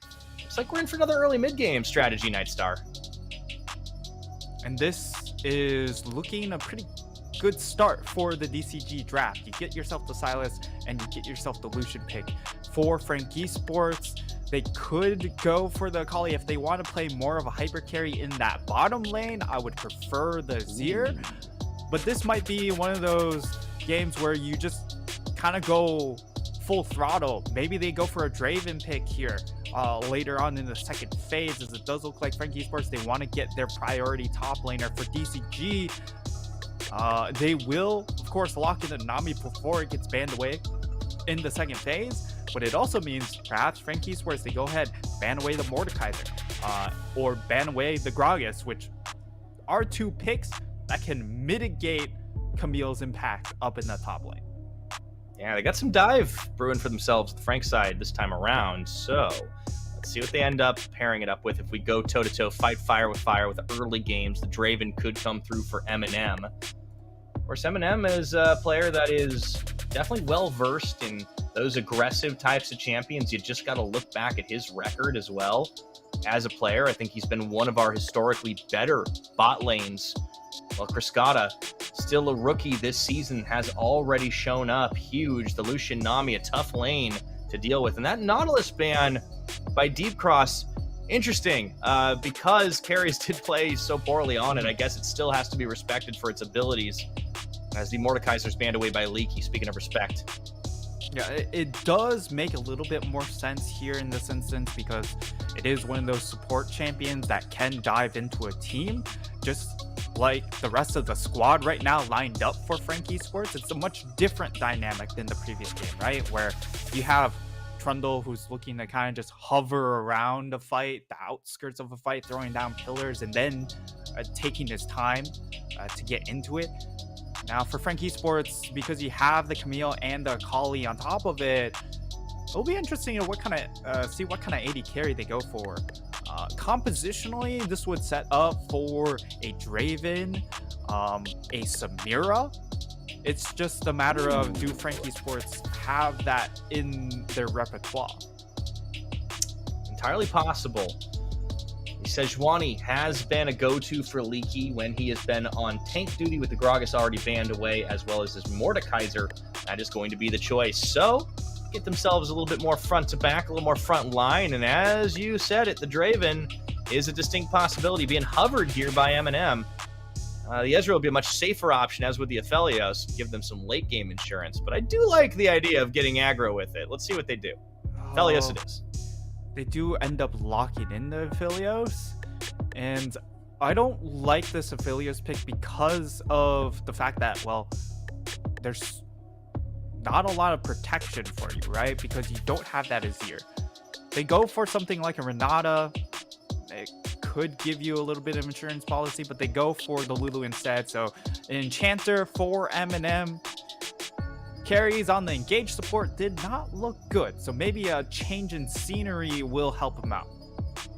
Yeah, he played Enchanters quite a lot in the last series. That didn't go well either, but maybe this will change here. For Deep Cross, they're going to get the Aatrox last for Leaky, lock it in for a carry v carry top match, even with Renekton banned away. I like this. For Deep Cross, the Sejuani was just a flex. We've been seeing this more and more come through, and believe it or not, Hana's not actually played at this split. But that does make sense given the fact that, well, he has been At the Scrim CFO, focused on well, things. Gemini has been playing it, right? So exactly.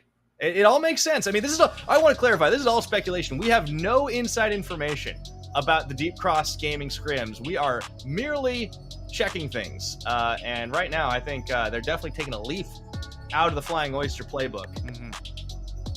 And looking at this compositions, Frank Esports, this is clearly a top-sided focus draft, right? You have this Camille and you have a Poppy.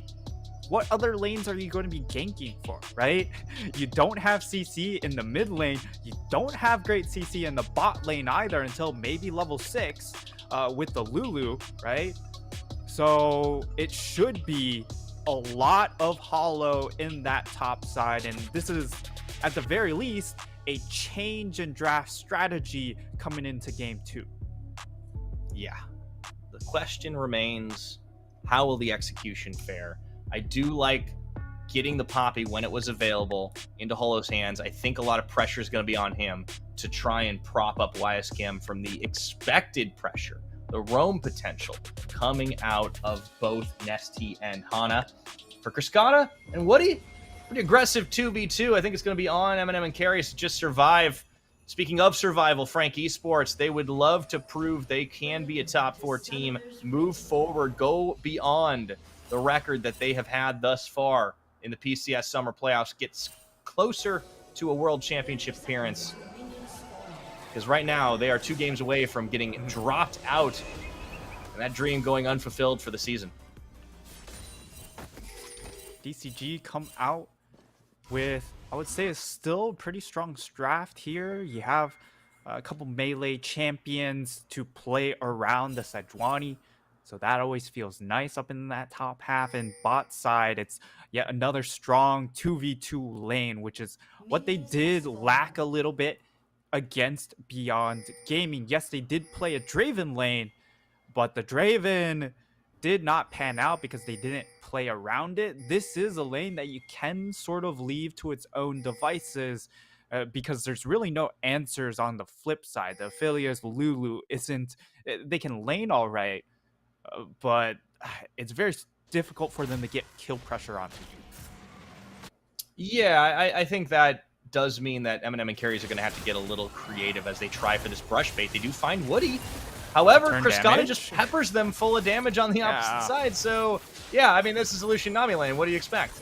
Yeah, Carries getting absolutely hammered in that level 1 trade.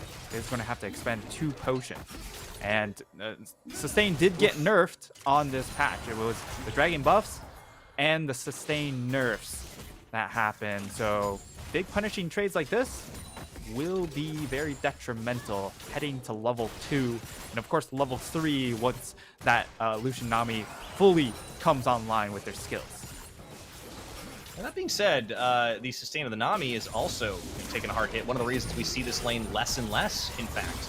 Eminem does find a nice angle on Frescata. Ooh, carries. Fire on Woody, they get a good split. However, the turnaround is there, and a little extra damage procced off the electrocute from Woody. Yeah, electrocute first strike. It's very aggressive in that bottom side. I wouldn't be surprised if we see a first blood with no junglers involved at all. Yeah, and you know what? Carries is getting a couple of good slows in, Qs in this lane to help even out the trade. So it's actually looking a little bit more even than I would have expected. That's why it's But heal was burned. Keep that in mind. Eminem did have to pop that early on. It is only a cleanse, though, on the flip side. So that's true. They don't have a match. And other lanes, checking in how that's going down. Pretender does manage to have the wave shoved up against Nesty right now. Last time around, Pretender just wasn't able to do much against Nesty's Lissandra, but he's got a pretty healthy CS lead here on this Akali, pretty self-sufficient as well. And Holo on the level 3 spots Nesty just on the edge of his own jungle and chases him out a river so he can secure Scuttle Crab. I do want to see what Holo can do in this matchup. He hasn't had to go top just yet because YSKM hasn't been under fire himself. Yep. He has a level advantage that just gets evened out by Leaky and has the Ignite, which should dissuade Leaky from going all in solo. Oh, Pretender could get ganked. Yeah. Oh, instantly forced to flash away. Nicely done. And Holo was on the wraparound the long side. So Hana, smelling blood, immediately gets first blood for Nesty in the mid lane. I mean, the goal was to get double crab in that instance, right? It was just Pretender wasn't quite on the same page, playing super far forward, but almost a 2v2 kill here. Yeah, Woody taking low. Eminem and carries are starting to flex a little bit into this matchup. Nice to see for Frank on that side, but in the mid, you're right. Miscommunication, something we expected from the spring split as carries goes in, and he gets the kill onto Woody as Eminem moves forward. Frescata forced to relentlessly pursue his own tower. And that is very close to being 2 kills fired back. So this time, Eminem and carries are showing up. Carries determined to redeem himself, Nightstar, from last game. Being to play more forward lane here, and it's paying off. Taking this Lulu pick has really mitigated this Lucian Nami, and once Lucian Nami does fall behind, it can be a struggle for them to get back into it. So that will be a very big lane to now evaluate coming in from the side of DCG. Do they start pulling Hana down into that bot lane now? Because then that opens the possibilities for then YSKM to work his 1v1 magic and just continue to take those fights as he starts outscaling the 1v1 as well. So you get to see the trades come through, and Woody just walks up and forgets that there's an Ignite on this Lulu. So it's a pretty easy kill to secure here.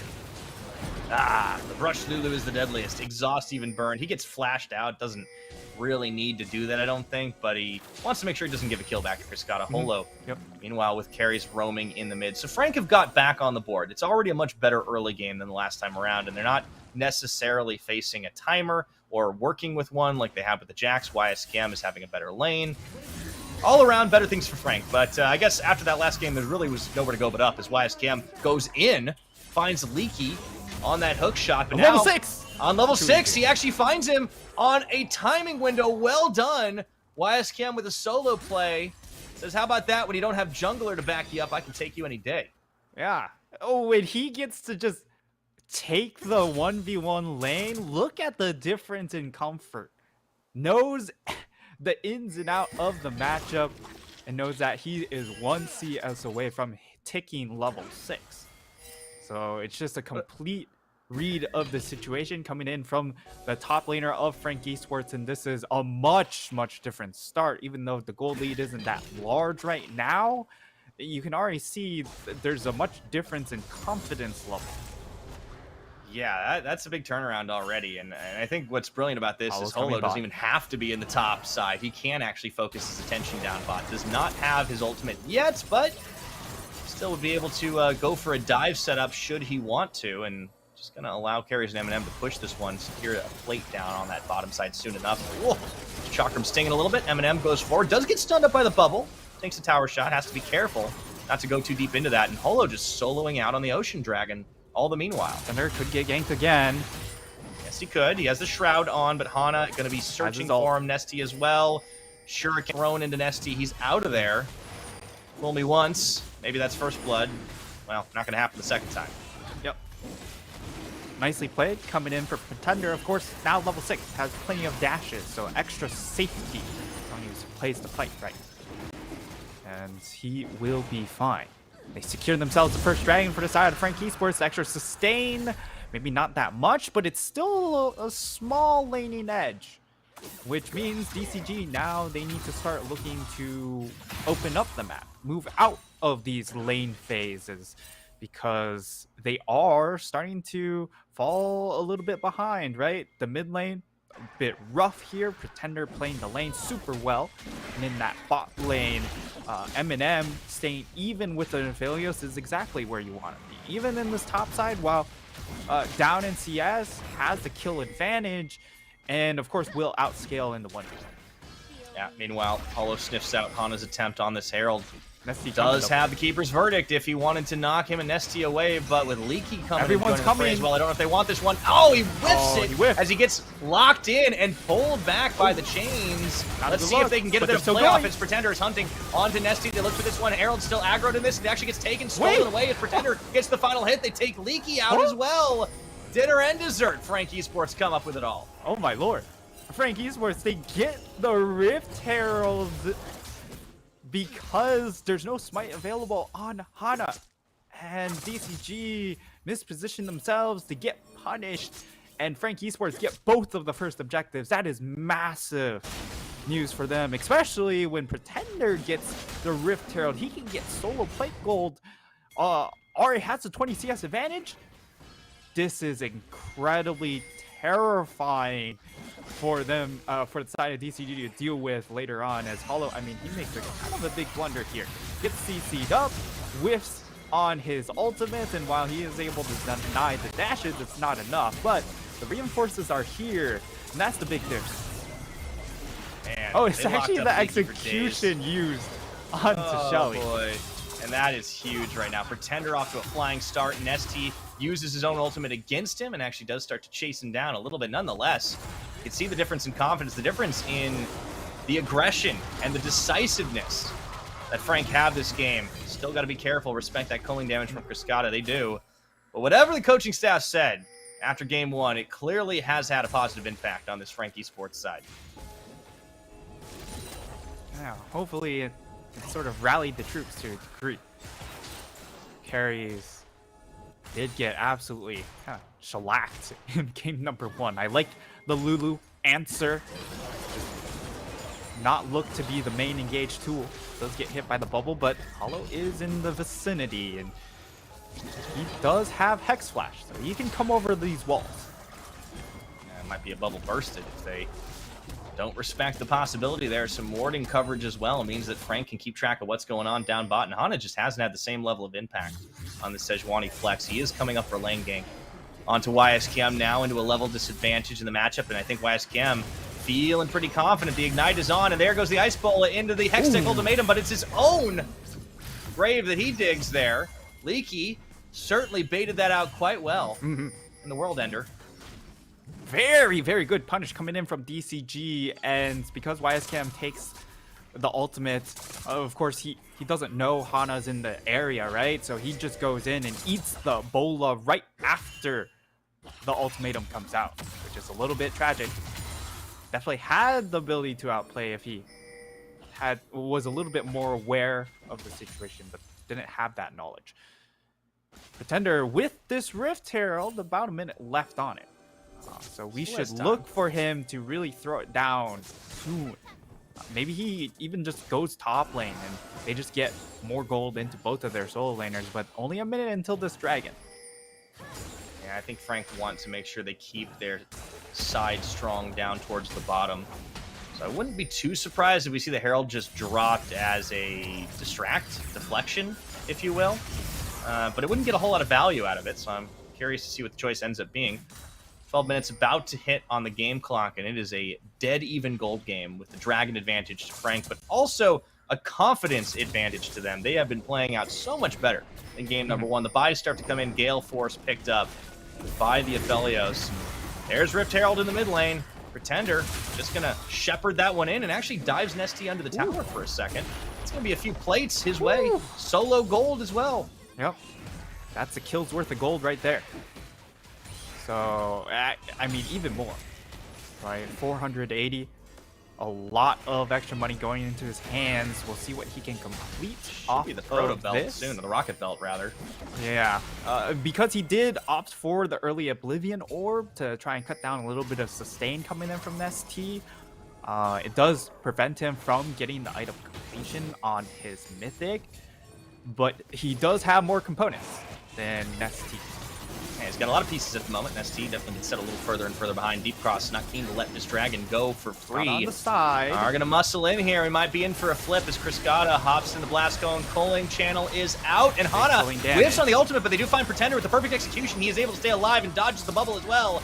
Leaky coming through. The Poppycopter wind up ejects Woody from the fight. Now it's a 4v4 yet again. Oh, but not Nesty ideal. steals Holo's ultimate as the Dragon resets. Ice Cam is coming down, but a lot of cooldowns have been burned. Nesty, he has to be the main engage now.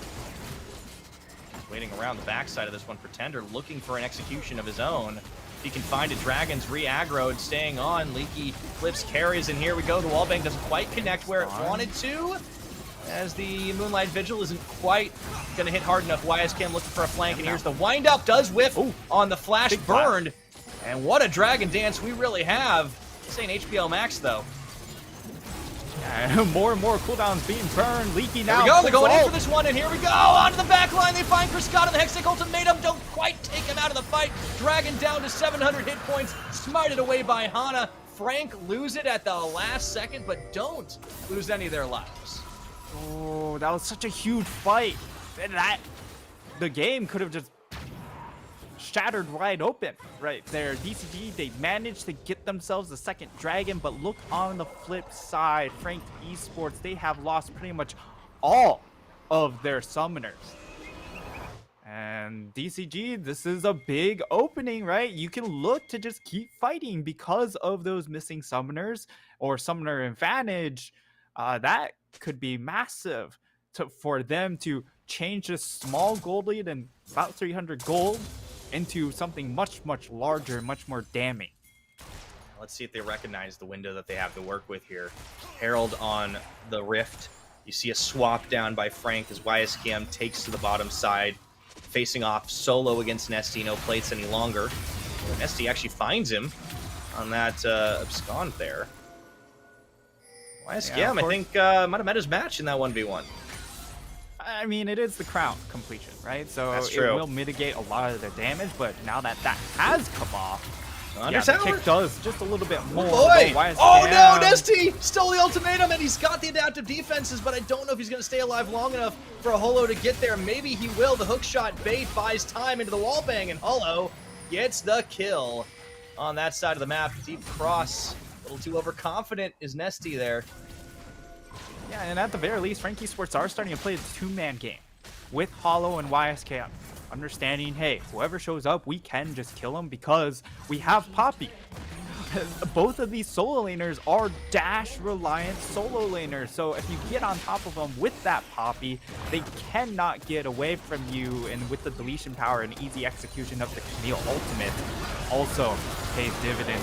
Eminem, oh my goodness, that was a huge That's Moonlight 2v2 Vigil kill. as he face-tanked the Kolig, knowing he had a wild growth right on top of him. Man, Frank Esports, they're finding these skirmishes and building the leads. However, the gold is still the same, identical, even at this moment. Yeah, it felt like they should be generating a lead, but so far, DCG have done enough on the opposite ends of the map, right, to answer back. Get the tower top lane, they now get a second the second Rift Herald, so they have the possibility to really push out these side lanes. We get to see the replay of 2v2. And good culling here, I do like it. And Eminem, though, with the Gale Force, does manage to turn the damage around in that bot Meanwhile, lane. What do we know? It's Nesty getting collapsed upon once more. He steals the Poppy ult, though. Yeah, this time he's able to hold off on stealing an ultimate, which means he's able to disengage the situation. Doesn't burn it onto the ultimatum. Keeps his chains back and forth, gets them out of there. 3 people now.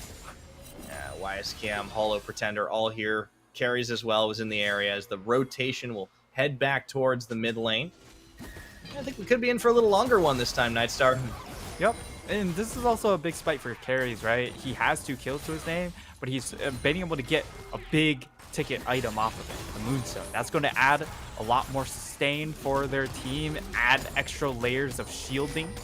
Once that does get stacking in a fight, that'll give them a lot more uptime as carries. Okay, going back, and for carry's situation, at least he understands that he's in a bad spot and he's able to sidestep. Steadfast presence on Holo denies Leaky's charge in here, but the Rift Herald is popped in the mid as Deep Cross are looking to push in. The Poppycopter windup ejects both the Herald and Hana. This is just going to be the reset as Deep Cross come in, and I think they might try to force down the door. Nesty in the mid dives his way forward, and now Shelly's going to charge. Deep Cross, yeah, they won't push the issue. And that's the big thing. They can't actually secure the turret because they either have to just straight engage without the Ice Bola and just lose that bot tier 2, or, you know, they have to address that bottom lane. So they look to pull off. Hana now looking to threaten yet another play, but the flanks are being addressed by Frank Esports though. Much better. They get the tower for themselves, look to set up for this dragon. It is a Cloud Soul this game. Not the combat stats you're looking for. Nonetheless, I think Frank will be happy to lock them up if they can get on top of it. Move speed will help considerably here as, you know, on the one hand, you have a lot of dive. On the other hand, you have a lot of chase, right? With the Lucian, Aatrox, and Silas. So both teams do enjoy the extra movement speed. Of course, it's just not the same as something like a Hex Tech. Or even an Infernal. All the same, they'll look for getting it as they look for taking the Poppy down. Holo staying alive for quite a long time in this one. And they're in the backline looking to hunt somebody down as Leaky's already deleted off the map, and YSCam on the front does chase Deep Cross away. The chase is still on, though, as they get the tax sweep on. Polymorph there carries almost using the last of his mana, forces the flash out of Woody. Fight is won, only 1 kill, but it earns Frank Esports the right to take this dragon. Really big win there for the side of Frank Esports. Yes, it's only 1 kill, but it's on to Leaky, who is such a large drain tank, right? Had 2 kills to his name, so he was going to be incredibly difficult for them to deal with in a full-blown team fight, but because he just kind of is stuck in the middle, in the thick of things by himself, they were able to isolate him and eventually take him down. Second dragon. Look at that fight again. Yeah, this was Deep Cross choosing to go on to Holo. They dump everything into him, but he survives. He is Poppy, and he has wild growth. The backside unattended. Right, they overforced the issue there, and Pretender just jumping in onto Cascada just forces him away. He doesn't even have to do anything. Just kind of sits there in his shroud and looks menacingly at that bot duo. And it's been a bit of a night and day performance when it comes to the bot lane performance, right? Cascada on the Callista, they were ahead, able to sort of dive in with the rest of his squad. This time on the Lucian, has to play perhaps a little bit more measured, and the opposite pressure coming in from an Akali is a lot higher than what was coming out from the Arc. Yeah, this is definitely looks a lot better, and I think Frank picked the right time to adapt in the draft, getting what they needed. Also, the pressure just didn't come out of Deep Cross in the same way. That matchup in the top side was much more favorable for YSCam by virtue of him being able to 1v1 it most of the time, and now he's become a bit of a side lane threat that Deep Cross are having a hard time dealing with. Right back to it. Yeah, Nesty can steal Hextech Ultimatum, but Holo is much more aggressive and active on the map than he was in Game 1. I almost feel like these teams have kind of flipped a little bit in what their problems have been. The difference, of course, being that Deep Cross are still finding ways to react, still finding times. Frank, it took him a game to wake up, but I think they are, in fact, awake and ready for the action. And the next item that's being built up by carries looks to be the Mikhail's Crucible. So that will add even further safety for Hollow or Eminem. For Hollow, it's allowing him to just kind of face check with impunity towards these bushes and eat that Ice Bullet. Or if Eminem does get picked out, well, there's kind of an edit undo button with that Crucible. Yeah, well, we were talking about they needed to add some protection for their Aphelios, considering they have the multi-man dive composition. Otherwise, if they all go in and he's left on the back line, could get counter-dove. But now they have extra protection. Not only that, the Lulu's Wild Growth has come in handy. We've seen it play out in the 2v2 multiple times, and Eminem's definitely having a pretty good game as a result. Carries has been night and day comparatively. First game, really poor positioning, very bizarre timings on his back and item buys. And this game, he knows exactly what his job is. It is protect Eminem until he can pop off, or whoever gets dove. Get aggressive with Clear Lances. Oh yeah. Especially with this Boonstone, right? He's going to provide so much value for his team as long as he's able to play safe. So doesn't need to overextend and overexert himself as we get to see the second items starting to come through. It is completed onto the Camille, so this is the side lane terror that will now be online, because Leaky, even though yes he does have the Death Dance, it's going to provide a good amount in these fights. The armor means nothing to your Camille.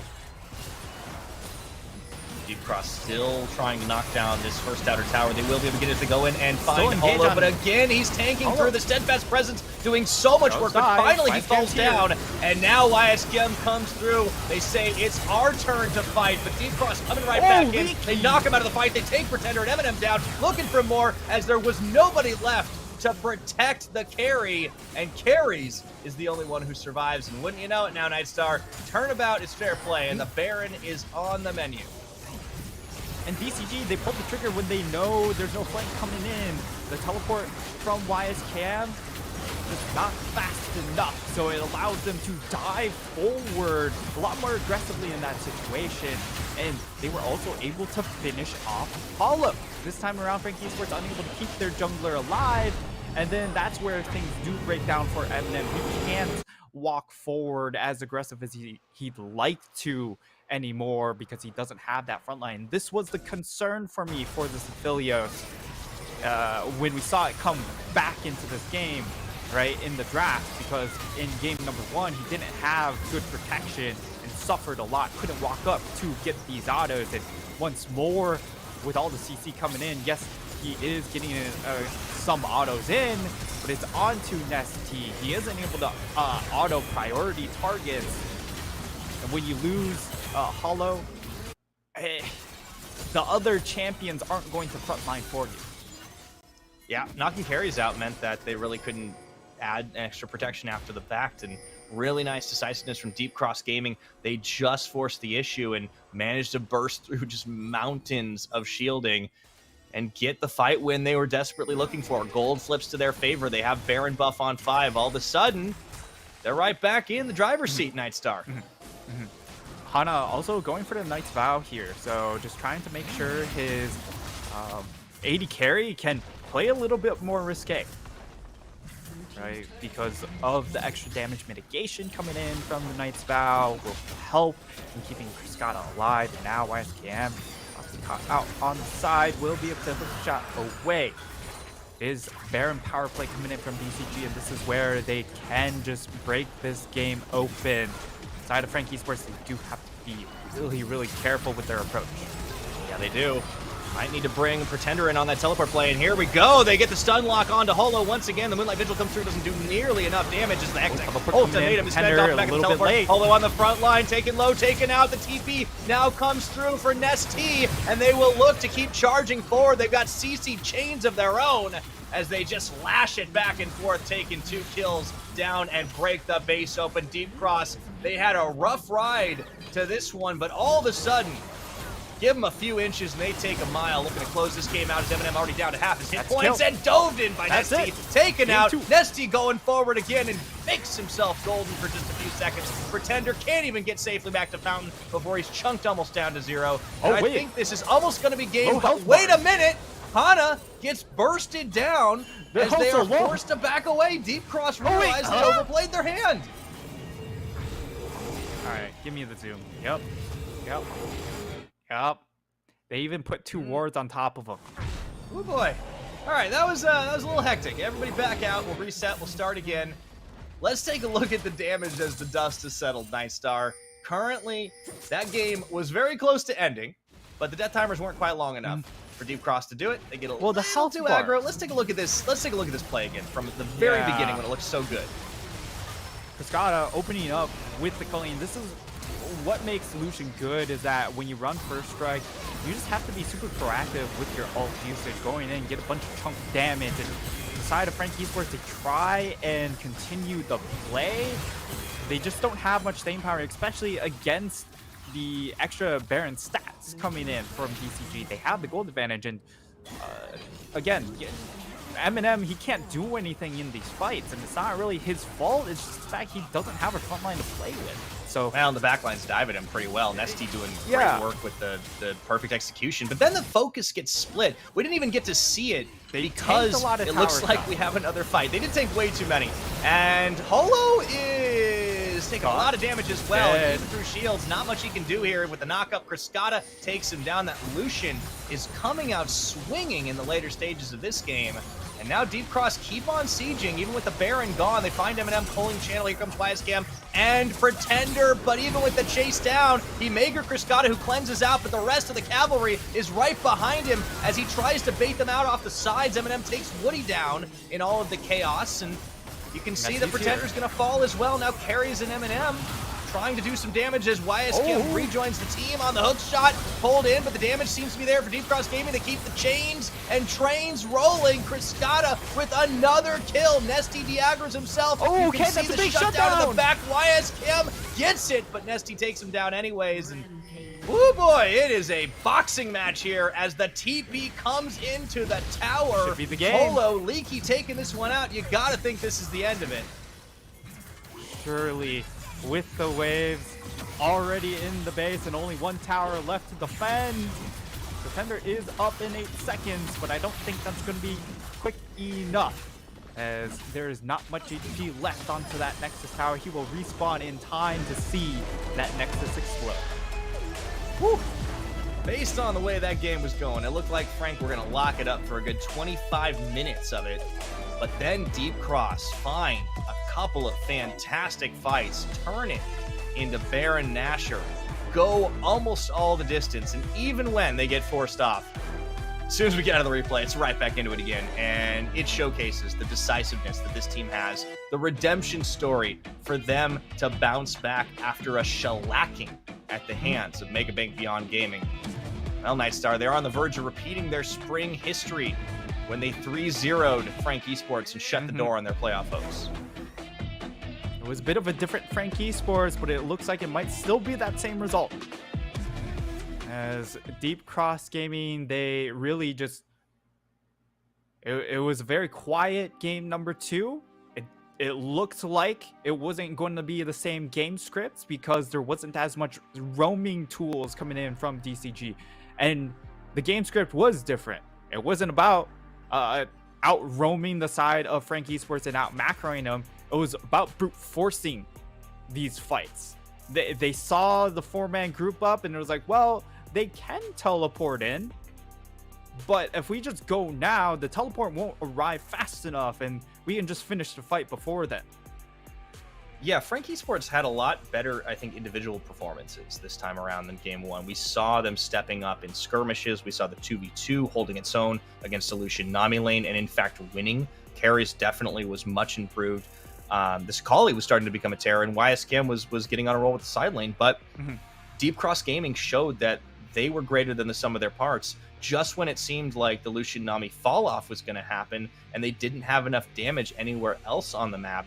they gathered as a death ball and just charged down mid lane. It took them so long to get that tower, but they finally did. And with the dive on, with all of the shields and the steadfast presence that Holo had, they were able to shred through it nonetheless. And Nesty stepped up on this Sylas. Critical usage of the stolen Poppycopter and other ultimates, especially the Keeper's Verdict, though. That really just gave them the numbers advantage, flipped it back around. This is one of the reasons Sylas is such a contested pickup, because you can turn your own strategies against you. And Deep Cross, something flipped. The switch flipped, and all of a sudden they knew what to do. Yeah, and then the team play overall coming in from DCG really shining in this game number 2. And on the flip side for DCG, the Philios pick can work if you play around him. But once more, Frank Esports draft a composition where the Philios can't ever walk up to auto. And that was problematic because he really needed to carry these fights. They didn't have any disengage for the 1-4 to buy time for YSCam to really work his magic in the side lane. And they also didn't have the raw team fight damage because they were running a Camille Akali, who really needed to generate picks against a Sylas, an Aatrox, a Sejuani. Your only targets is the Knight's Vow, Lucian, or Woody on the Nami pick. Yeah, and this was unfortunately just Frank getting completely blindsided. The Camille wasn't even ready for that one, had to teleport in, came in late. The fight was not over by then, but it was very small window to react. That one fight turned into a Baron, and here we go, out of the replay. You can see, oh no, Holo can't even get his Hex Flash off in time. And yeah, he's got Steadfast Presence, he's got the Wild Growth, and it's not enough. There's too much damage, there's too much stun lock, and without that front line, it's just a cleanup duty for Deep Cross. This fight goes back and forth for a little while with some great dive attempts. Individual moments are good from the Frank Esports side. YSCam nearly gets the big kill, and Pretender as well, but as a unit, as a team, Deep Cross, they're just the better one.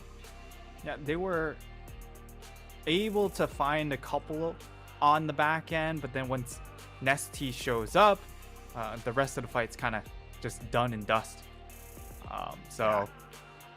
Unfortunately, like, again, Eminem has been a pretty standout player for me for this team. They just aren't putting him in positions to succeed.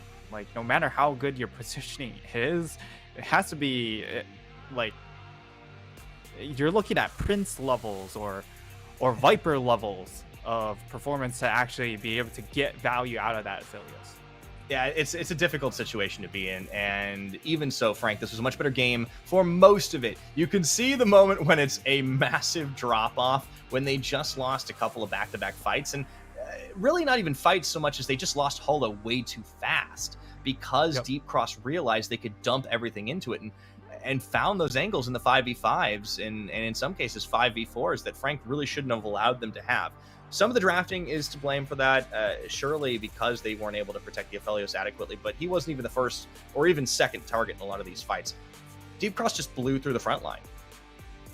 Yeah, and it was actually a really good read coming in from the side of DCG as Nesty, he gets back-to-back MVPs.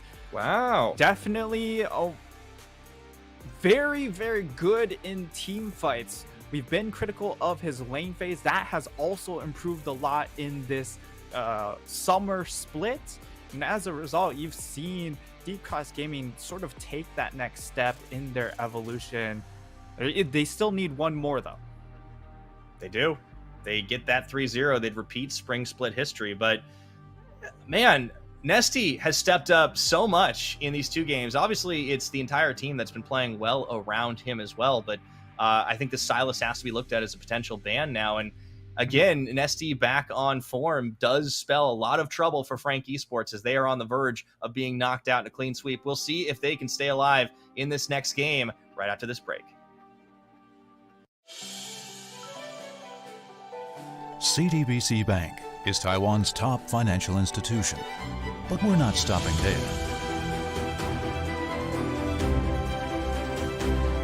We're crafting an international brand and already have over 370 outlets in 14 countries. we are by your side, ready to embrace the future.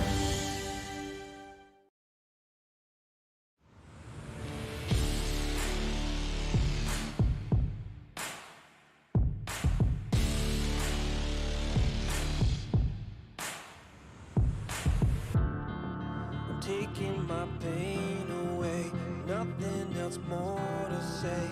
Everything that I have, I'll give. First, you gotta pick a side. Now you got a team and you're rolling with the pride. Wanna play the game, make it to the end. I wanna bring it back again. I feel it inside. I'm reaching my stride. I'm standing my ground. I won't give in. I'm moving ahead. I'm back from the dead. I'm ready to fight again. Raising the roof, raising the roof, raising the roof. I'm raising the roof. All the mistakes I made, now I can change my fate. No one can take this heart away. First, you gotta pick a side. Now you got a team and you're rolling with the pride. Wanna play the game and make it to the end. I wanna bring it back again. I feel it inside. I'm reaching my stride. I'm standing my ground. I won't give in. I'm moving ahead. I'm back from the dead. I'm ready to fight again.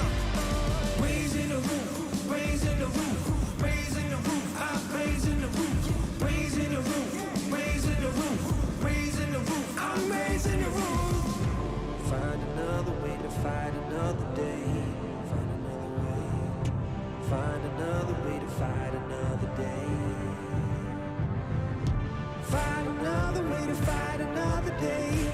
Find another way. Find another way to fight another day. I feel it inside. I'm reaching my stride. I'm standing my ground. I won't give in. I'm moving ahead. I'm back from the dead. I'm ready to fight again. Raising the roof, raising the roof, raising the roof. I'm raising the roof, raising the roof, raising the roof, raising the roof. I'm raising the roof.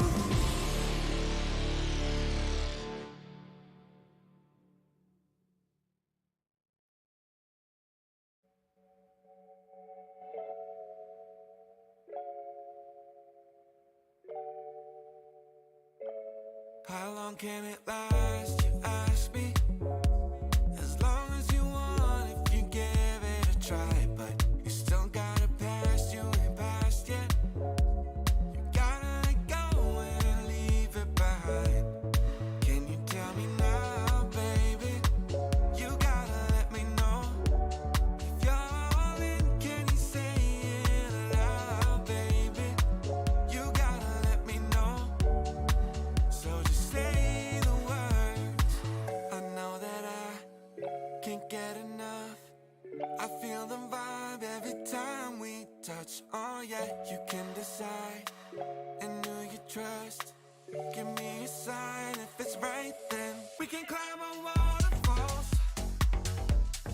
We can climb on waterfalls. There ain't nothing stopping us. We can climb on waterfalls. We can climb on waterfalls. We can climb on waterfalls. There ain't nothing stopping us.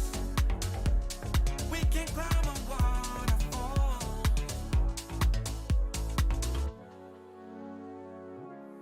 Leave all the confusion behind you. So many doors that are open wide. We'll start something new and exciting. Nothing to lose and no reason to hide. Can you tell me now, baby? You gotta let me know. If you're all in, can you say it aloud, baby? You gotta let me know. So just say the words.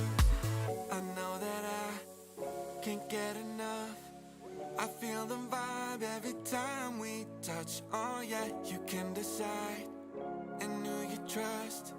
Give me a sign if it's right, then we can climb our waterfalls. We can climb our waterfalls. There ain't nothing stopping us. We can climb a waterfall. We can climb a waterfalls. We can climb a waterfalls. There ain't nothing stopping us. We can climb a waterfall. We can climb a waterfalls. We can climb a waterfalls. There ain't nothing stopping us. We can climb a waterfall.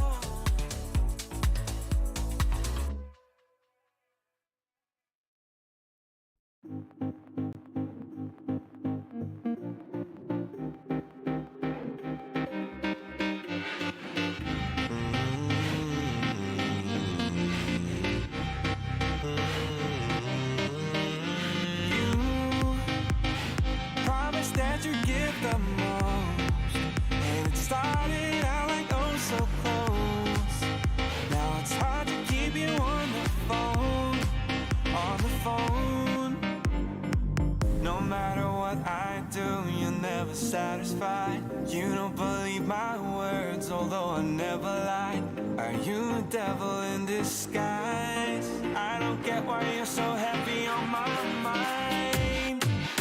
You're so heavy on my mind. Heavy on my mind. You're so heavy, no, I'm not ready for it. Because you're heavy on my mind.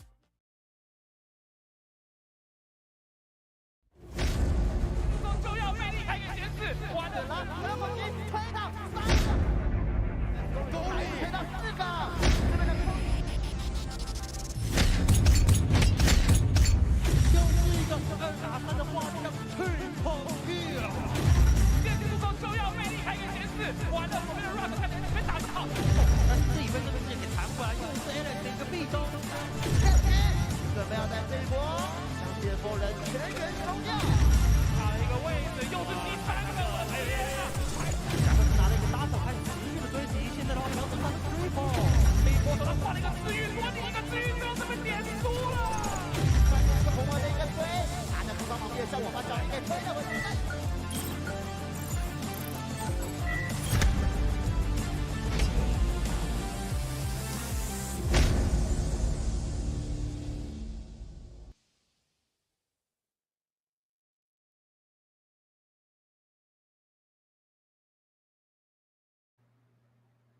And welcome back to the PCS Summer Split Playoffs. Right now, we are on the precipice of seeing history repeat itself with Deep Cross Gaming up 2-0, match point over Frank Esports. But before we get into our pre-match discussion or pre-game discussion for what could be the final time tonight, I want to shout out our sponsors, CTBC Bank and China Airlines, for being with us for this playoffs. Now, Mr. Nightstar, I know that both of us have been Frank believers, and it has been a shocker, but they have made a change while they stay on the blue side. They've actually made a roster swap. Does anyone remember Kurt? Because he's back. He's back, boys. This is probably the surprise of a lifetime for everyone. Because Kurt coming back in, we did not see him this entire split. I'm sure most people even forgot he was a player on the roster. But I think the changes here in this case is, well, Kurt, if he dies a couple times up top side, you're not concerned because you're not playing these carry top laners. I think the pivot most key here is that they needed to team fight in game number 2. That's where they got outworked. And Kurt plays more of the team fight champion pool. He plays the Ornn, he plays the Nard, he plays the Gragas. Maybe they don't look that great, but he's had a whole split to figure things out. And practicing against YSKM can make you play better too. I mean, that's got to be like some hyperbolic time chamber shenanigans, right? You get to play against who is one of the best top lanes. He can only improve, you have to think. So, with that set in mind, let's see how it changes the draft strategy for Frank Esports on blue side here. They ban the Yumi, they ban the Talia. You see it be all bot focused by Deep Cross Gaming. No Callista, no Sivir. And there's that Poppy banned away. Poppy being banned out. Silas also being banned away. So that was really the champion I was thinking of for that first pick. Lucian left available. And it could also be something like an Azir. I think their pivot should be more to that teamfight playstyle. So if you want to go for the Philios, well, now you have the ability to play an Ornn and an Azir to layer on top of him to then let Eminem succeed. But now the clear target is then for DCG. You can play strong side top because of that and just play more side lane focus.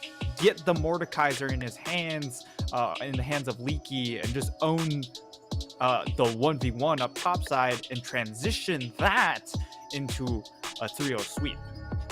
Well, the Wukong comes through as it has been let open for Hana. We'll see if the Mordekaiser, well, maybe not taking it right now, but see if they match on bot or if they do something very differently here. Deep Cross Gaming. Lucian. That's the choice. Lucian comes out once more. For Frankie's well outside lane phase. I do got to credit Kriskata and Woody for coming back in after actually having a hard time in that lane phase. And Fiora hover. I mean, this is just, shouting out YSCam because this would be the permaban against them when he is in the roster. But because it's Kurt, you're looking for more team fight. Ornn is the answer in that regard. It would have been so weird if they actually had locked the Fiora. It's like, wait, is Kurt just getting out of the chair? Is it going to be YSCam stepping in? No, the Ornn makes a whole lot of sense. I didn't think the Lulu was bad either for carries, so all of a sudden there's a little bit more protection. The front to back is there, and this 2v2 in the bot lane did go in favor of Eminem and carries last time around, so I think they're fine with this. Yeah, the 2v2 looked a lot better.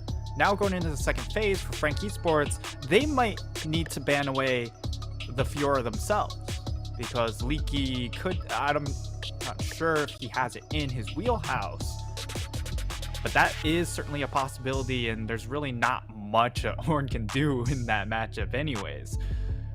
The key takeaway that could also happen from the side of DCG is they go ahead, ban the Azir. I think this would be the perfect Azir game.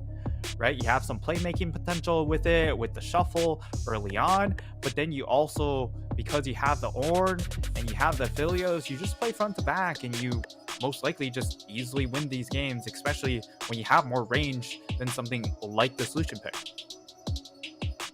Mordekaiser now being banned out by Frank, so the focus shifting to the topside matchup, trying to give Kurt best shot he's got. Of course, you have to respect some of these pocket picks of Leaky's. Okay, Nocturne. All right, trying to move a little bit of dive. Interesting. And we saw Frank pull this out in previous series as well. I believe that was actually in their opening round against CFO. I think that was the game they won. The one game that they did snag away. And now we'll see what the final ban will be. Probably yet another top lane ban. It's going to be the Aatrox, so it does leave Fiora left available. You can go Gwen, you could go Gnar.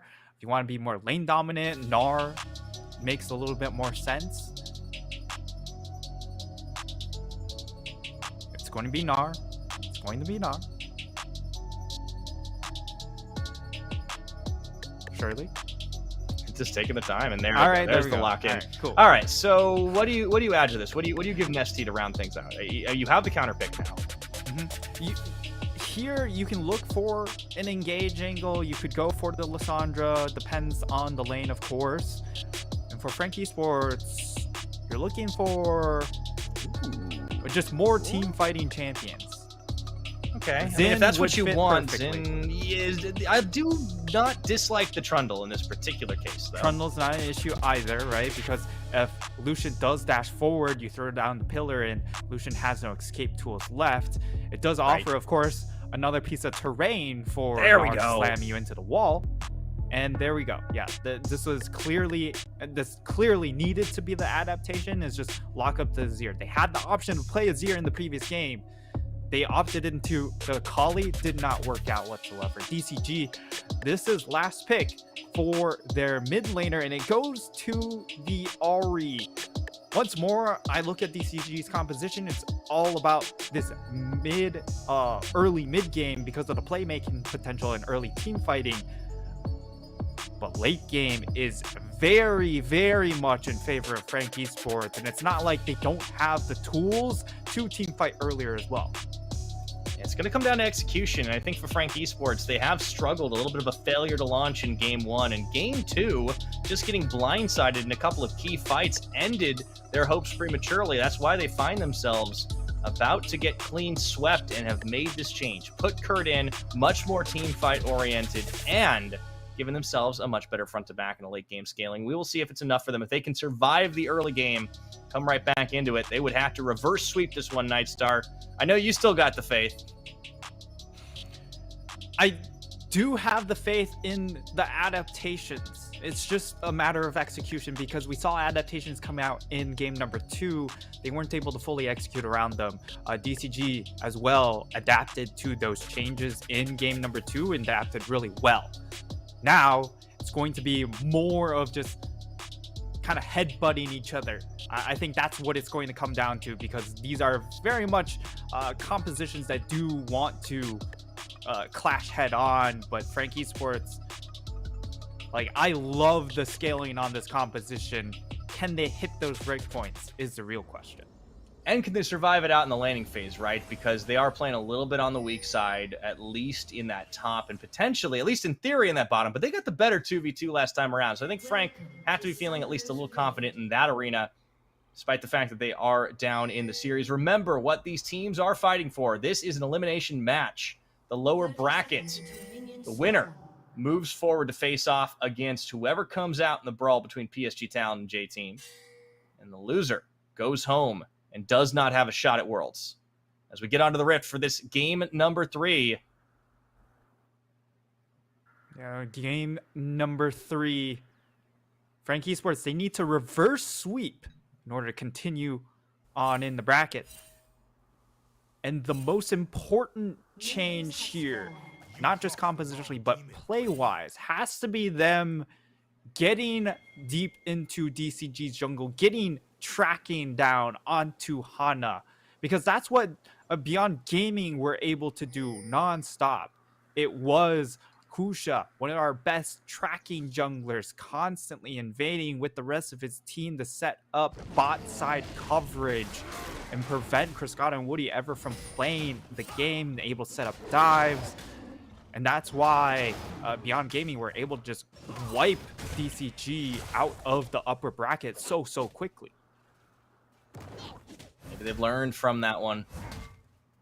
Looking for redemption. Deep Cross Gaming came in as the number 2 seed and got upended, got surprised by the Beyond Gaming side. They've been the ones doing the surprising today. I think, now, well, I know you and I didn't predict them to win this one. I thought it'd be fairly close back and forth. Deep Cross so far have had the upper hand, even if Frank have been coming alive in game 2.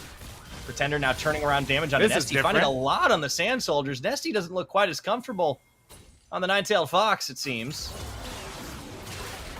Level 2 hit again down in bot lane too. Oh, this is nice for M&M and carries. They're finding so much damage. You gotta be careful not to step too far forward, though. Cruscata can still pump you full of damage. Not only pump you full of damage with his kit, he also has Ignite. So he's the one true. rocking Ignite in this lane rather than Woody. And that's a big trade there to help even things out for these supports. Letting the wave crash into them, keeping it up on the farm. Once again, I feel like the kill threat could happen at any time.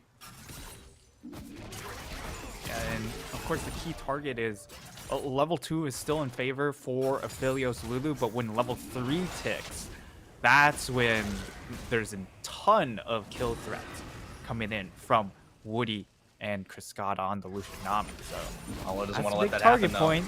And with where the wave is, it will be a bit of a tough fight to actually pull off the 2v2 kill with the extra minions hammering you. Okay, pop the Scryer's Bloom, realize Hana must be topside. Scuttle secured. They're not going to go in for a dive level to Trundle, and is actually going to pass by Ward himself. So both teams have eyes, or at least information, on the junglers. Meanwhile, checking in at top, I think big surprise was seeing Kurt back in this series. He is so far forced under tower, but maybe this is just because he does play these big potato tanks, more team fight oriented. We've not actually seen that at all from YSKM. It has been carries or bust. Yep, it has been a very clear focus. Level 3 ticks, plenty of damage. He's on his own right now as a roam from carries. Does mean that he has to walk it out. Doesn't burn either of his summoners, though, so he does get away. Yeah, and I feel like that was probably just Eminem saying, you know, even if they try and jump onto me, I'm probably okay, but this could be a flash bubble. Might be. Eminem doesn't know he's on a ward right now. Carries comes in to join. Hollow could be there at a moment's notice, but maybe not soon enough. Double bubble. Still not that healthy. Let's see if he gets the twofer. Not going to go for it. I think they might realize Holo's around, even if they can't see him. Playing it safe. Or are they? Yeah, the jig's up. Nicely done coming in from DCG, though, because that's a lot of time burned by Hollow in that bottom lane. Now they even have Hana here to back him up and make sure this crash does eventually go through. And solid start for DCG, mitigating some of the, you know, laning phase that didn't go well for them, but carries okay.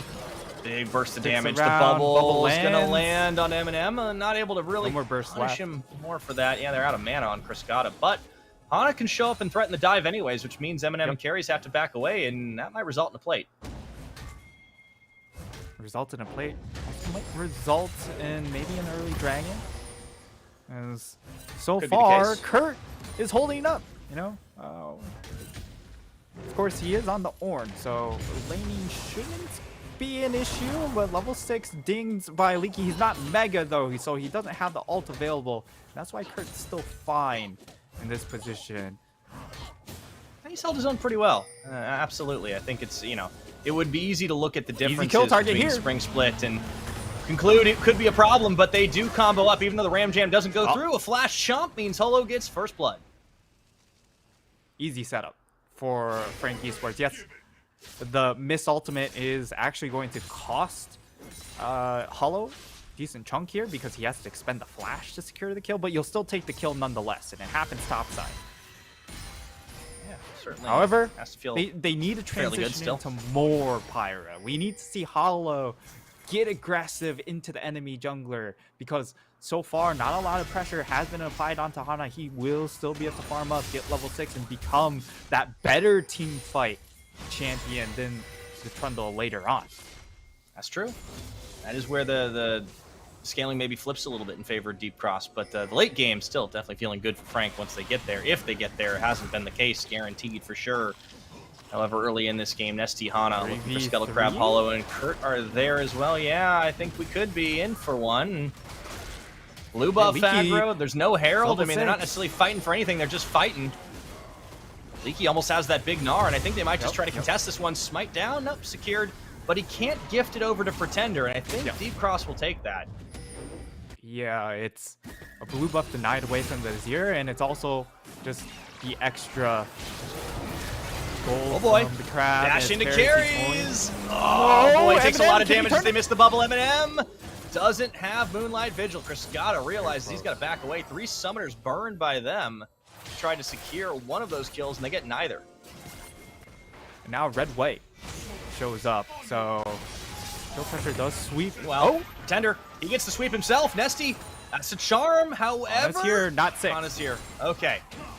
Still enough to at least push them back. Nesty knows now he can't stick around, and with the ding, he moves in, forces the flash. Pretender flashes forward himself, gets a second charge of his Cyclone, and secures a kill for himself, basically solo here, as Holo's come through the pillars on bubble to deny. Cascada going low, going, and he's out of there. Not enough move speed, and now they could look to turn things. No calling, doesn't have the ultimate, though. Yeah. Man, very close calls both the way, but I think it speaks volumes. Deep Cross are able to do this in 2v3. Meanwhile, Leaky gets the shove onto Kurt, but he knocks himself up, and the Forge God's calling as he flashes away. Kurt almost getting the outplay onto Leaky. I think it's safe to say this player's definitely grown. Only down 5 CS as well. This is fantastic start for the top laner of Frankie Esports, because the last time we did see him, we were heavily critical of his lane phase. And as things stand, the team fight looks to still be on pace to come online for Frankie Esports. For DCG, they are making things happen, right? They were able to punish Pretender going a little bit too far, trying to go for the all-in because he ran out of mana. Hana able to get the level 6 kill onto him, burning the flash as well. So Pretender might be the target in the next little bit for DC to target. I think you're right. And they are focusing on Herald right now, but there's a lot more members of Deep Cross here. Carries spots it, but cannot do anything to contest as the rest of the team isn't there. So Deep Cross making moves. They have a slim gold advantage and some tempo now, thanks to the Rift Herald secure. Dragon hasn't even been so much as looked at this game, as there's a Mountain starting first. And Frank Esports, they don't want to give away any advantages. They want to get themselves to the late game team fight front-to-back comp, and Deep Cross don't have a big lead built up on them just yet, although they flip a little bit of gold. You can see it's about 800 ST into the Sand Soldiers, but he finds the charm into the orb. Hana, Woody around as well, but ST getting fired on. Polo's pushed back. ST very low. Has to walk away. Nice little 3v3 action here that actually gets them priority around this dragon area. And if they secure this first dragon, that is huge for them because it is the Mountain Dragon. Make them a lot more durable, especially into DCG's composition, which seems to be a lot more front-loaded, very ult-reliant.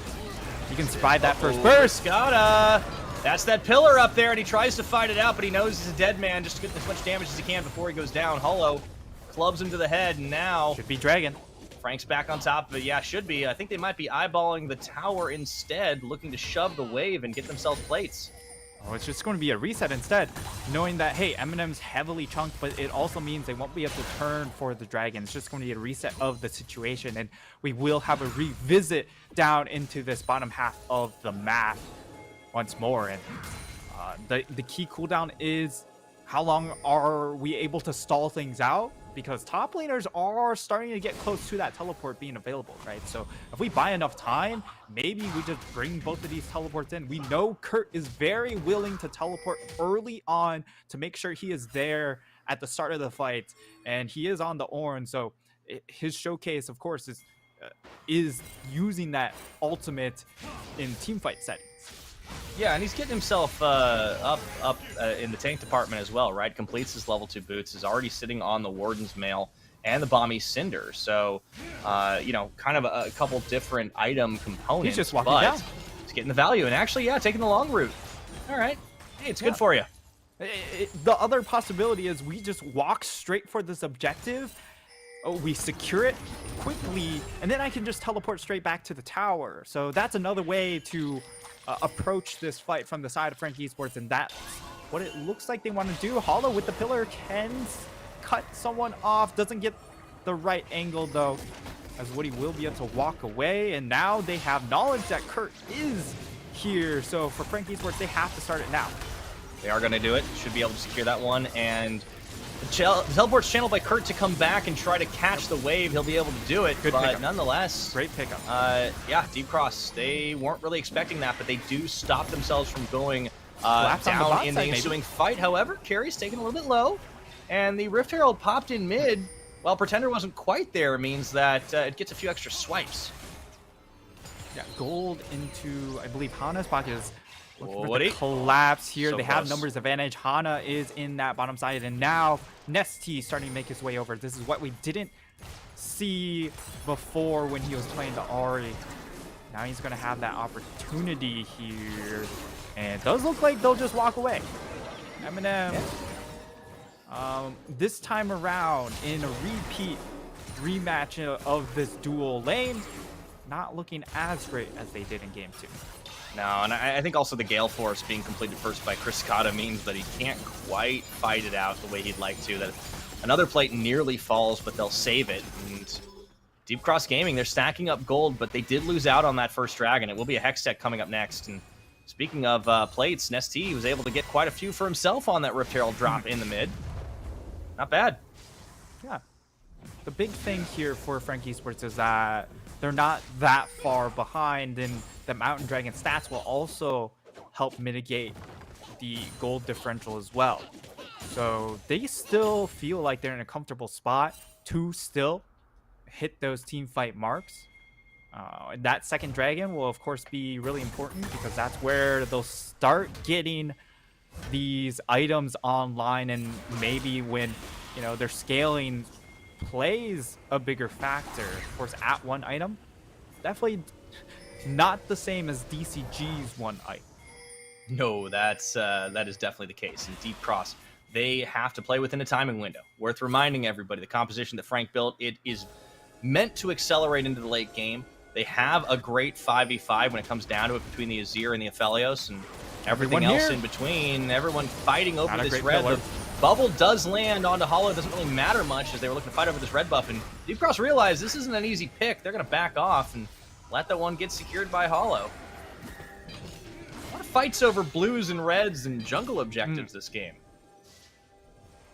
The only issue for Frank Esports is that all of these fights aren't happening on your side of the map. You're playing a very more defensive manner, whereas when we saw it happen with the side of Beyond Gaming, their success was just constantly invading DCG's half of the map.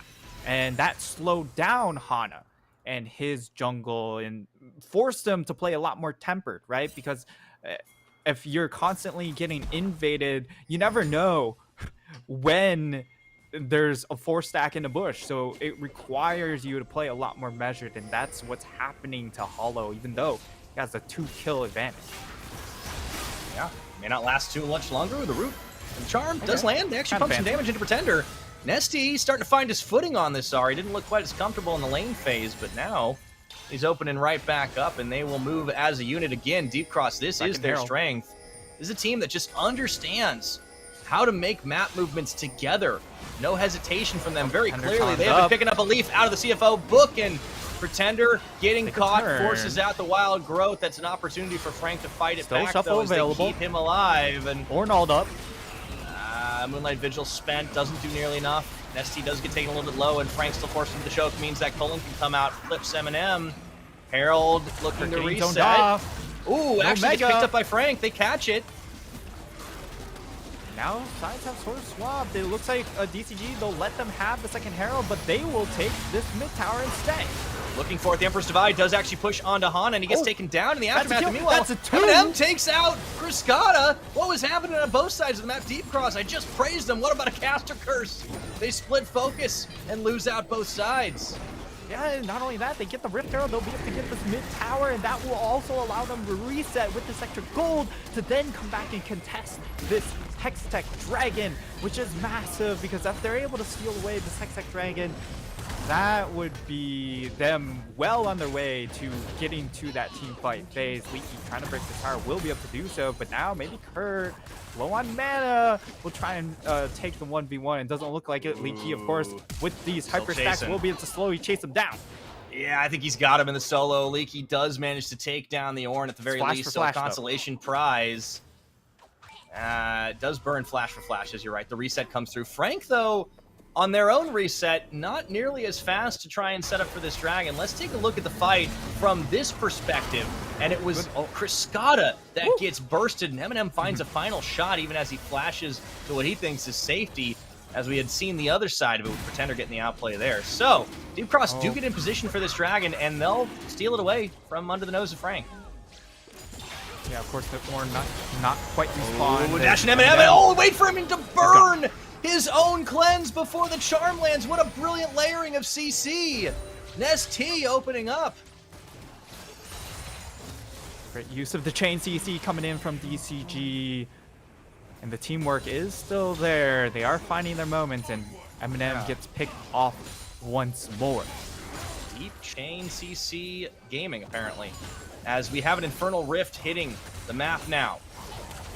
18 minutes on the clock. Dragon split, one apiece. Deep Cross picking up that Hex Tech off the back of the solo play by Leaky, giving them a numbers advantage. Completed his his Trinity Force as well. Had gone the early boots this game. Yeah, now that Nar's going to be a little bit of a side lane threat. Kurt focused on the 5v5, won't be able to match.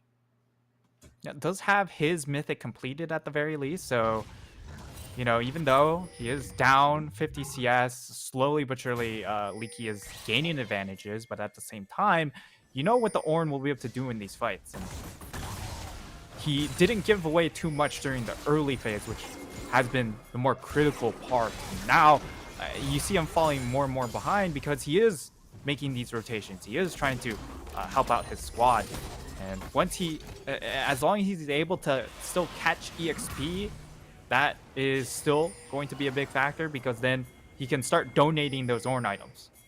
Yeah, that is a value too, right? Like, it's not about falling behind on your own. It's about getting your team ahead by virtue of the extra item, utility, and numbers. And not only that, he still has the team fight versatility and utility. Here it comes. The Call of the Forge God looking to catch Criscata. Does find him, but the wave is going to keep them slowed down. Ult for ult. Frank can't chase it on. They do get ult for ult trade, though, yeah.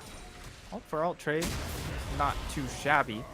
Yeah, they chase him off the push. I mean, that's the big thing. Deep Cross had fully committed to trying to find a pick there in that jungle. It's a lot of attention being thrown down to a very low HP mid tower, right?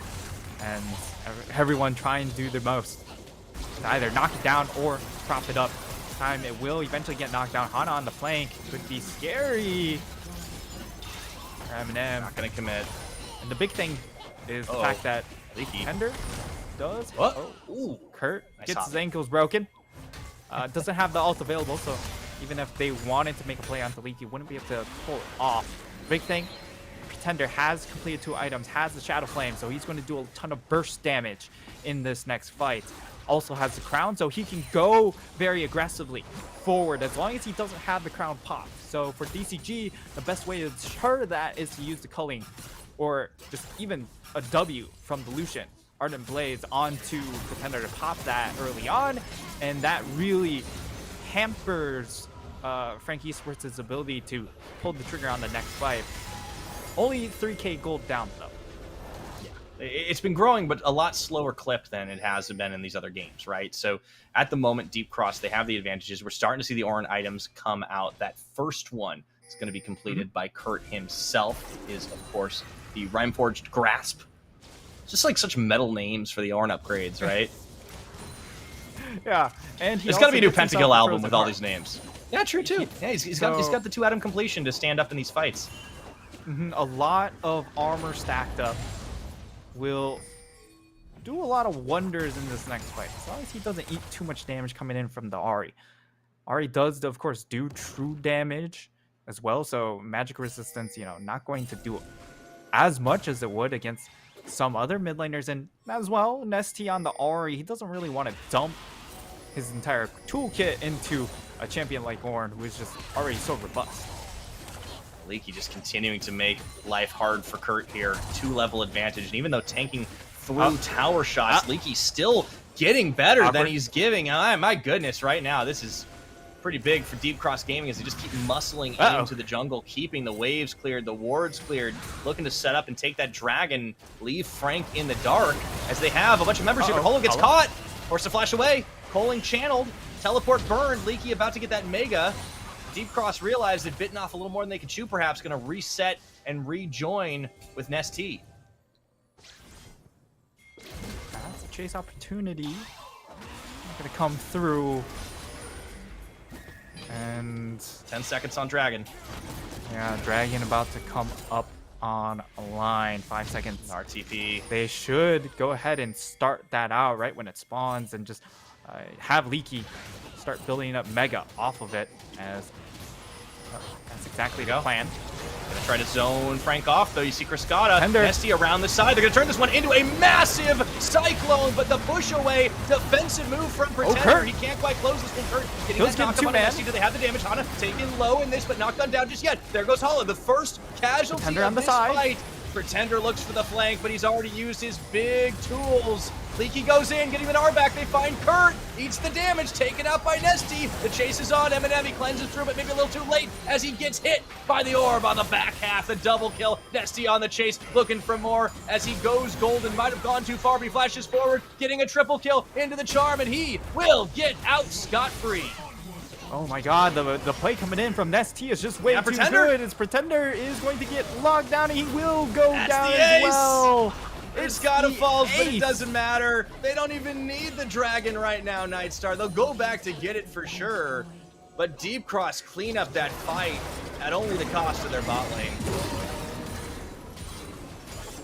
Looks like DCG, they are well on their way to a 3-0 sweep as we get to see the replay.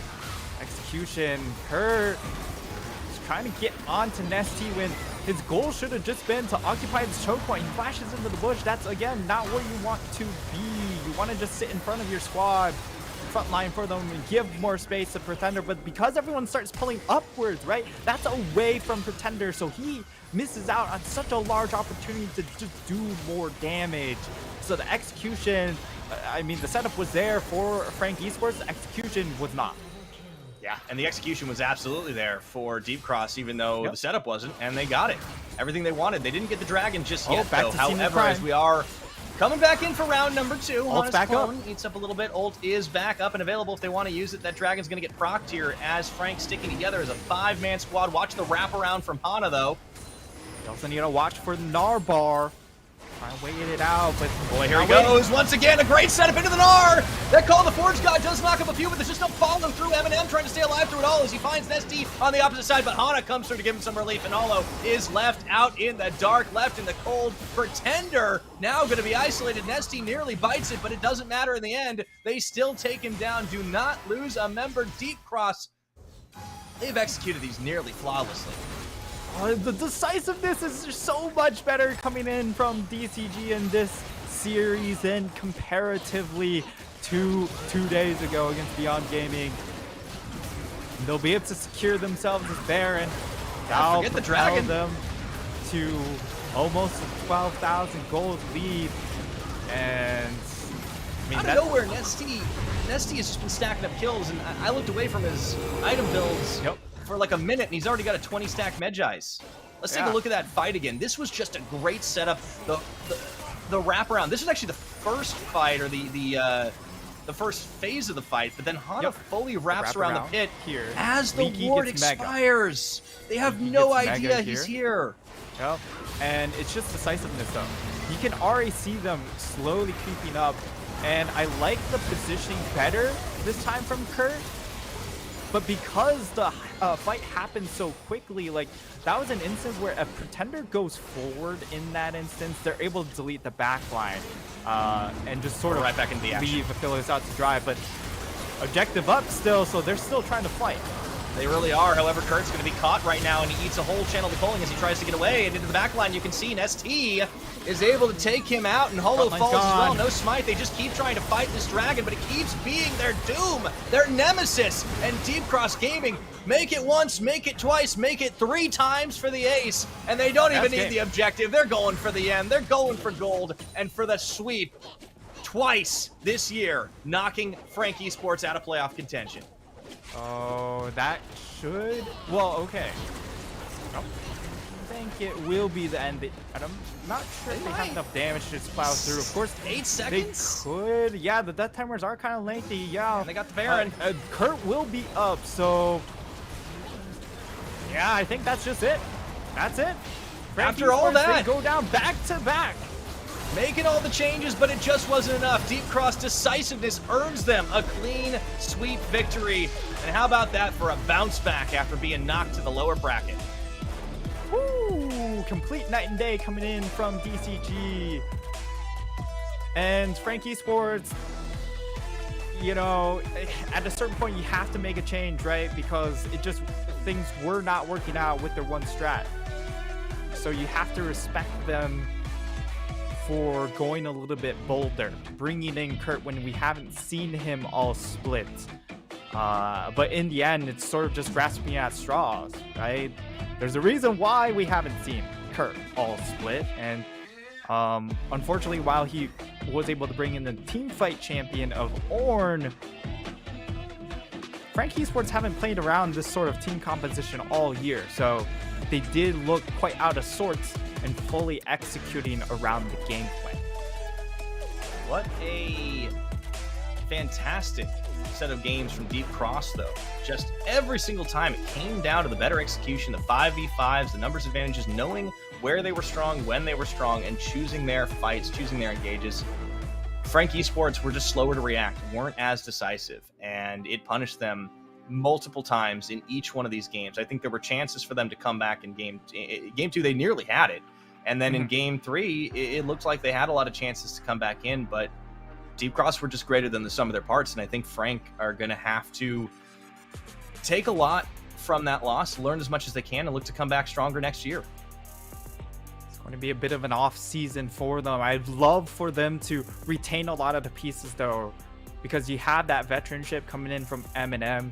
Of course, Rebirth is still on the roster. Maybe if they give him another year, they'll see more development coming in that regard. But when we look into the draft, once again came down to this affiliates pick 3 games in a row. The fact that we harp on B1 Vi 2 days ago, we also have to then come back and harp on this affiliates priority coming in from Frank Esports, that they never played around until game number 3, at least draft wise. But in game number 3, they still didn't play well enough around it, because that's a strategy they haven't played around all year. There just wasn't enough execution polish. I think we had a lot of hype for Frank because of the way they closed out their second round robin. They looked very, very strong and had started to utilize. Yeah, the talent was just there. But it seems like in these drafts, some of their weaknesses have been exposed a little bit more. And it comes down to not adapting fast enough in between games, but also not adapting fast enough to when your game plan is clearly not working out in a game. We saw multiple issues rear their head there. YSCM being camped in the last series and a little bit in this one in game 1. Then when they made the change to Kurt, the positioning wasn't quite what they needed, and that's sometimes what happens. Also just not respecting what the Wukong can do with those Cyclones, forcing the defensive plays on the Emperor's Divide. It means Pretender just can't do much in the back half of this fight, and Deep Cross have just way better target prioritization. Yeah, I felt like early on they should have been a little bit more aggressive with the ultimate usage, but I think they overcompensated, saying, hey, we need to protect this Aphelios if we're playing Aphelios. And then Pretender, when early on in the game, they don't have that much damage to burst you out, especially after you complete the crown, you should be able to go back and shuffle them and get multi-man shuffles and just kill them. Like, the stark difference would be seeing Gort. On that 1 AM completion, he's for sure going into the backline, especially when you have an item like Shadow Flame. It's all about that one-hit wonder with the ultimate rather than the staying power, where if you're going to stick around and fight front to back, a Gnasher's Tooth is going to give you a lot more value. So we get to see once more Hana getting into great flank position, starts to fight out, and the follow-up is there. That was the key. Whereas in the BYG series, not only was Hana far behind more often than not, the follow-up also wasn't there from the side of DCG. But look at Pretender. He has to, for the second time, pop his Emperor's Divide as a defense mechanism. So that's already used when you can't get that big value, and then he's zoned off and can basically just get a little bit of token Sand Soldier poke. This was Deep Cross recognizing exactly what they needed to do in these fights, and I think their talent, their skill, their coordination, and most of all their experience was just going to win out at the end of the day, and we saw that in many different ways. But despite the 3-0, Frank still had some strength. They still showed it. It just wasn't enough when it counted to knock down a Nexus, and that's why we have this clean sweep coming in for Deep Cross Gaming. I think a lot of redemption for them, hope revitalized. They now move forward in the bracket. They'll face the winner of J-Team and PSG tomorrow. I can't wait to see who that's going to be. because now all of a sudden things start to get a little more interesting with Deep Cross finding some strengths for themselves. I think we don't necessarily know where this team stands. From getting 0-3'd to 3-0ing themselves, it's hard to tell. And DCG, if they maintain this form, they shouldn't have any issues taking the series against either PSG or J Team, because both of those teams are also fairly hesitant when it comes to just starting out team fights. Saw in the PSG series is really it was all way too slow, right? We talk about the non-stop 90-10. If it's not 90-10, they won't go. But DCG are a team that will take a 70-30 more than willing. And it's on the back of this man, Nest T, yet another MVP, 6-0-9. This Ari pick was just making constant plays, and they had no answer for it. Not at all. And it looks like Pretender was going to get the better of him in the laning phase, but it was all a ruse to lure him into a false sense of security, setting up that first blood with Hana. Nesty back to back to back on this MVP performance. He is absolutely back, and I think we never should have doubted him. It turns out.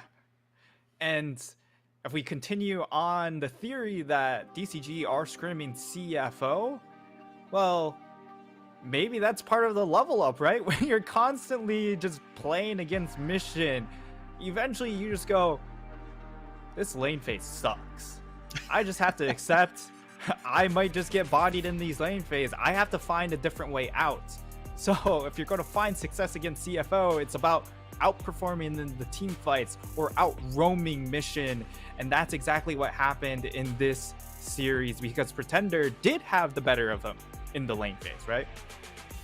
Yeah, but it just didn't matter, right? And ST has never been necessarily noted to be the dominant later. All the same, he was the dominant player with the 3-time MVP, and we're going to be talking to that mastermind of the mid lane after this break, but we'll go ahead and send it that way, so we'll be right back.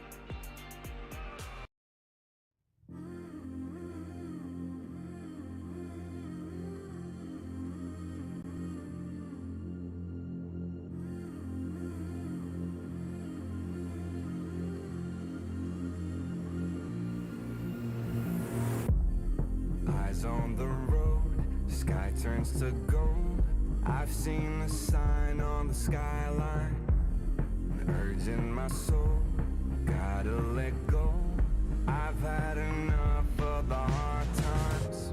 Got a taste of the sun, now I gotta reach the horizon. The horizon, yeah. Are you coming along? 'Cause I got the current to guide me. Let it guide me.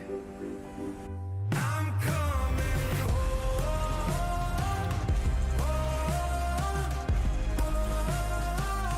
I'm coming home.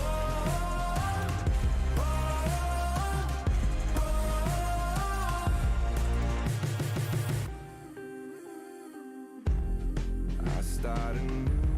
Sky turns to blue, waving goodbye to the moonlight. I'm gonna drive, follow the lines, leading me into a new life. Got a taste of the sun, now I gotta reach the horizon. The horizon, yeah. Are you coming along? 'Cause I got the current to guide me.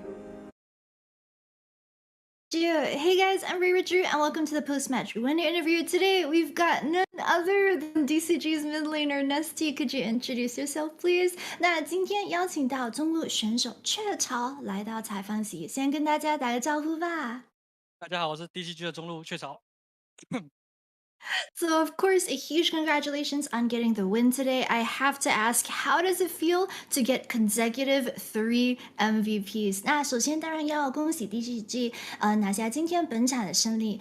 想问雀巢选手的第一个问题，就是今天连续拿下300 MVP， 感受如何呢？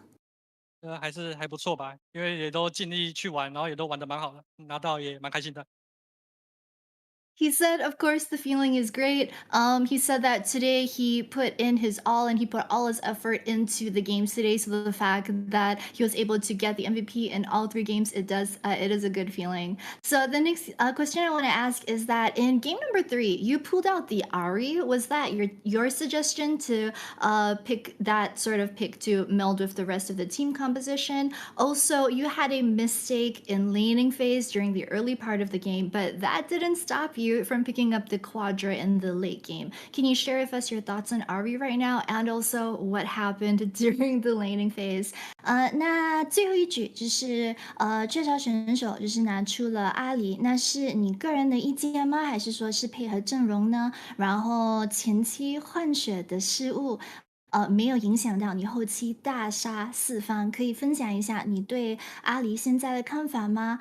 还有为什么前期换血的时候会出现失误呢？因为那个阿离就是我蛮自信的吧，然后就直接选了，五选打起还不错。啊，换血失误，我觉得那个其实是一个玩法吧，就是你用血去推沙皇的线，这样你在第二趟回来的时候会比较舒服。所以那一趟回来之后，我就也没什么输到这样。然后大杀四方，我觉得阿离这角色就是中期比沙皇强吧，然后我也玩的蛮好的。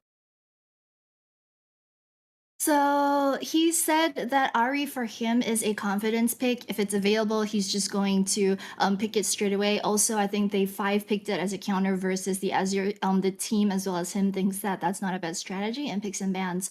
As for what went on during the game, he said that it's kind of one of the ways that you play Ari, where you just swap your health bar for your opponent's mana as well during the laning phase. I think it's wave number 2 or 3. You can kind of play a bit more aggressively like that and then head back to base so you don't really lose out much. And Ari, he thinks that is a stronger champion than Azir, especially towards the mid game. So he doesn't think that it's anything special to be able to pick up the Quadra at that point in the game. So next question, I want to ask about your previous match versus BYG. Do you think that playoffs Minji is a different beast entirely, because we hear a lot about how playoffs Minji is suddenly so much stronger than regular season Minji? Or do you think that your loss that day was more due to DCG's own problems within the teams? 那接下来想聊一下，就是关于前天败给 BYG 的那一场，会觉得季后赛的名字是不同的名字吗？还是说那天就是 DCG 自己的问题会比较多？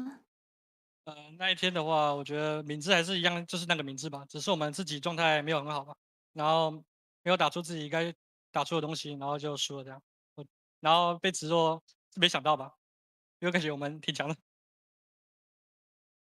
So he said that he actually thinks that that day when they played versus BYG, he felt that Minji was pretty much the same Minji that they've been playing against during the entire of the regular season. And he thinks that why they lost to BYG was more because DCG weren't able to fully play up to the team's potential. They made mistakes, and he thinks that they wouldn't have lost if they had played to their full capabilities. Also, he thinks that they did not expect to drop to the lower bracket straight away, because he thinks that they were pretty strong in the regular season, so it was really unexpected for them to drop to the LB. Now, my next question is that a lot of the casters and analysts always say that DCG's early and mid game relies heavily on Nesty. So, what do you think about this? And do you feel that the recent patches have helped your individual playstyle? 那直播赛品也有提到，就是 DCG 的前中期就是很靠朝哥的个人表现，你对这有什么想法呢？以及会不会觉得近期的版本很适合雀巢个人的游戏风格？就是我这个玩法就是比较偏团队嘛，然后我很会去找一些游走的机会或是开团的机会，然后这版也刚好都蛮适合这些中路的吧，所以就玩的特别好这样。版本有差。So he said that he definitely feels that the recent patches have helped him, because he thinks that his individual playstyle is one where he is good at playing fights, but in the early to mid game, he's also always constantly looking for those opportunities to roam and to make stuff happen in the side lanes as well. And then right now, the patch is pretty focused on mid laners, and it also allows him that space to roam. So, of course, it has been very beneficial to him. So my next question is that this is DCG's first time ending top 2 in the regular season, especially after spring season's 4th place finish. So did the team expect to beat CFO and JT so handily this season to end second? 那接下来问题就是关于例行赛的时候，有没有预测到 DCG 会夺第2名吗？尤其是跟春季赛相比的话，你们春季赛的时候，毕竟是拿了第4的排名，然后这赛季却又稳稳的战胜了 CFO 还有台北 J 战队。那个第2哦，就没想到吧。但我觉得就是自己的发挥有比之前都好很多吧，所以排名有上升，感觉蛮正常。因为我们这队伍就是靠我在前面拿出一点优势嘛，这样。So he said that they didn't think all that much about whether they would place second or not, but he said that he feels that his own individual performance for summer compared to spring, he said he's playing a lot better right now. His individual condition is better than spring, so it's not too much of a surprise that the team's placement has also risen in relation to that. So I want to ask next, what do you think is the reason then why DCG's regular season performance hasn't carried over to playoffs? 那目前被认为没能维持好状态，你觉得最大的原因会是什么呢？没错，状态就是从我们自己个人的状态没有就维持的特别好吧，就是选手自己吧。He says that he feels that individually, he thinks maybe the individual players just haven't been able to maintain just how well they were playing from regular season into playoffs. He thinks it's an individual thing. So next week, you're going to face off versus either PSG or J Team. Which team would you prefer to face off against and why? 那下礼拜要对上 PSG 或台北 J 战队，个人比较看好哪一支战队呢？比较想遇到哪支战队？我比较看好 PSG 吧，因为 PSG 的中路就应该是第1中路吧，我觉得就都还蛮强的。然后比较想遇到，那肯定是比较想遇到 J Team 嘛，因为都是我以前也待过那边嘛，都是些老朋友，然后也想把他们打爆这样。是这样子对待朋友吗？没有，就是来打 So 爆。So he says that he thinks that the better team is PSG because PSG's mid laner is just number 1 in PCS right now, and he's the best mid laner. He said that which team he would rather face. Though he would rather face J Team because he was on J Team previously before, and he's old friends with a lot of the J Team squad. And he says, you know, because of the fact that they're friends and they have that close relationship, he wants to beat them. So the next question I want to ask is then what is DCG's goal for this summer and this year? 那 DCG 在夏季以及今年的目标会是什么呢？目标肯定也是先出国吧，然后维持好自己的状态，打好之后的每场比赛。So he said that their goal, of course, is to do well for the summer and to win, and they just want to be able to do well for every single match that they have left going forward. So, lastly, I want to ask about Nestie's recent health. Are you feeling better? And also, can you maybe share with all of the audience, maybe like what's going on? 那最后的问题就是想问关于草哥最近的身体状况，就是现在还好点了吗？然后能够跟观众说一下是什么样的情况，就是让大家能够安心下来。基本上现在已经好非常多了，相比前几天的话，呼吸都会痛，但现在是好很多了，就不用太担心，有越来越好。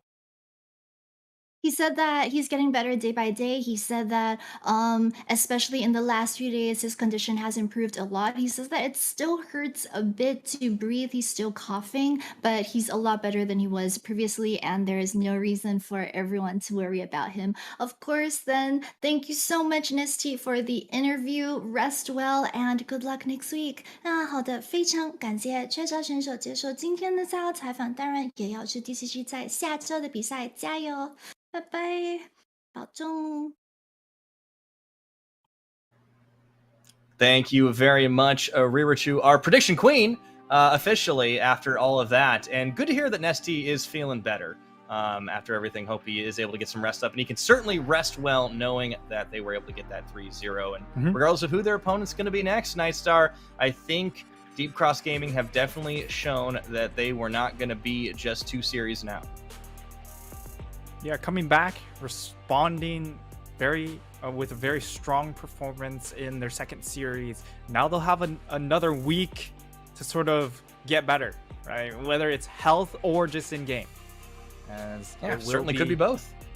Yeah, it will be a tough test ahead of them because it's PSG and J Team are first and third seed.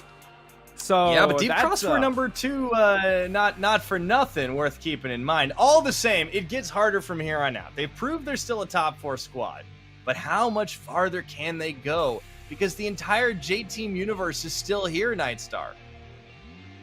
Yeah, it's going to be a battle to see which one might be the last one standing, right? Because it's CFO all the way up in the upper bracket, and PSG, they're going to have to battle through the entirety of the J-Team universe once more if they want to make it back to finals.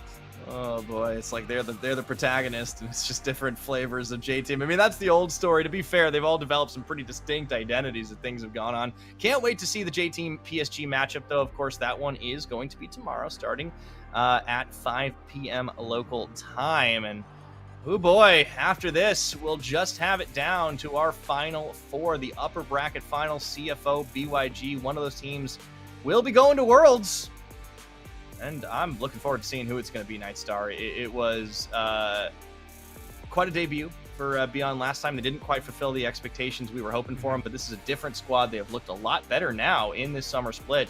And CFO, of course, have been red hot after knocking off PSG once again. They had to do it in 5 games, but I think this team's gone from strength to strength. Whoever takes the crown in the PCS, it's looking oh so good. And our playoffs have been honestly surprising in so many ways, but exciting all at the same time.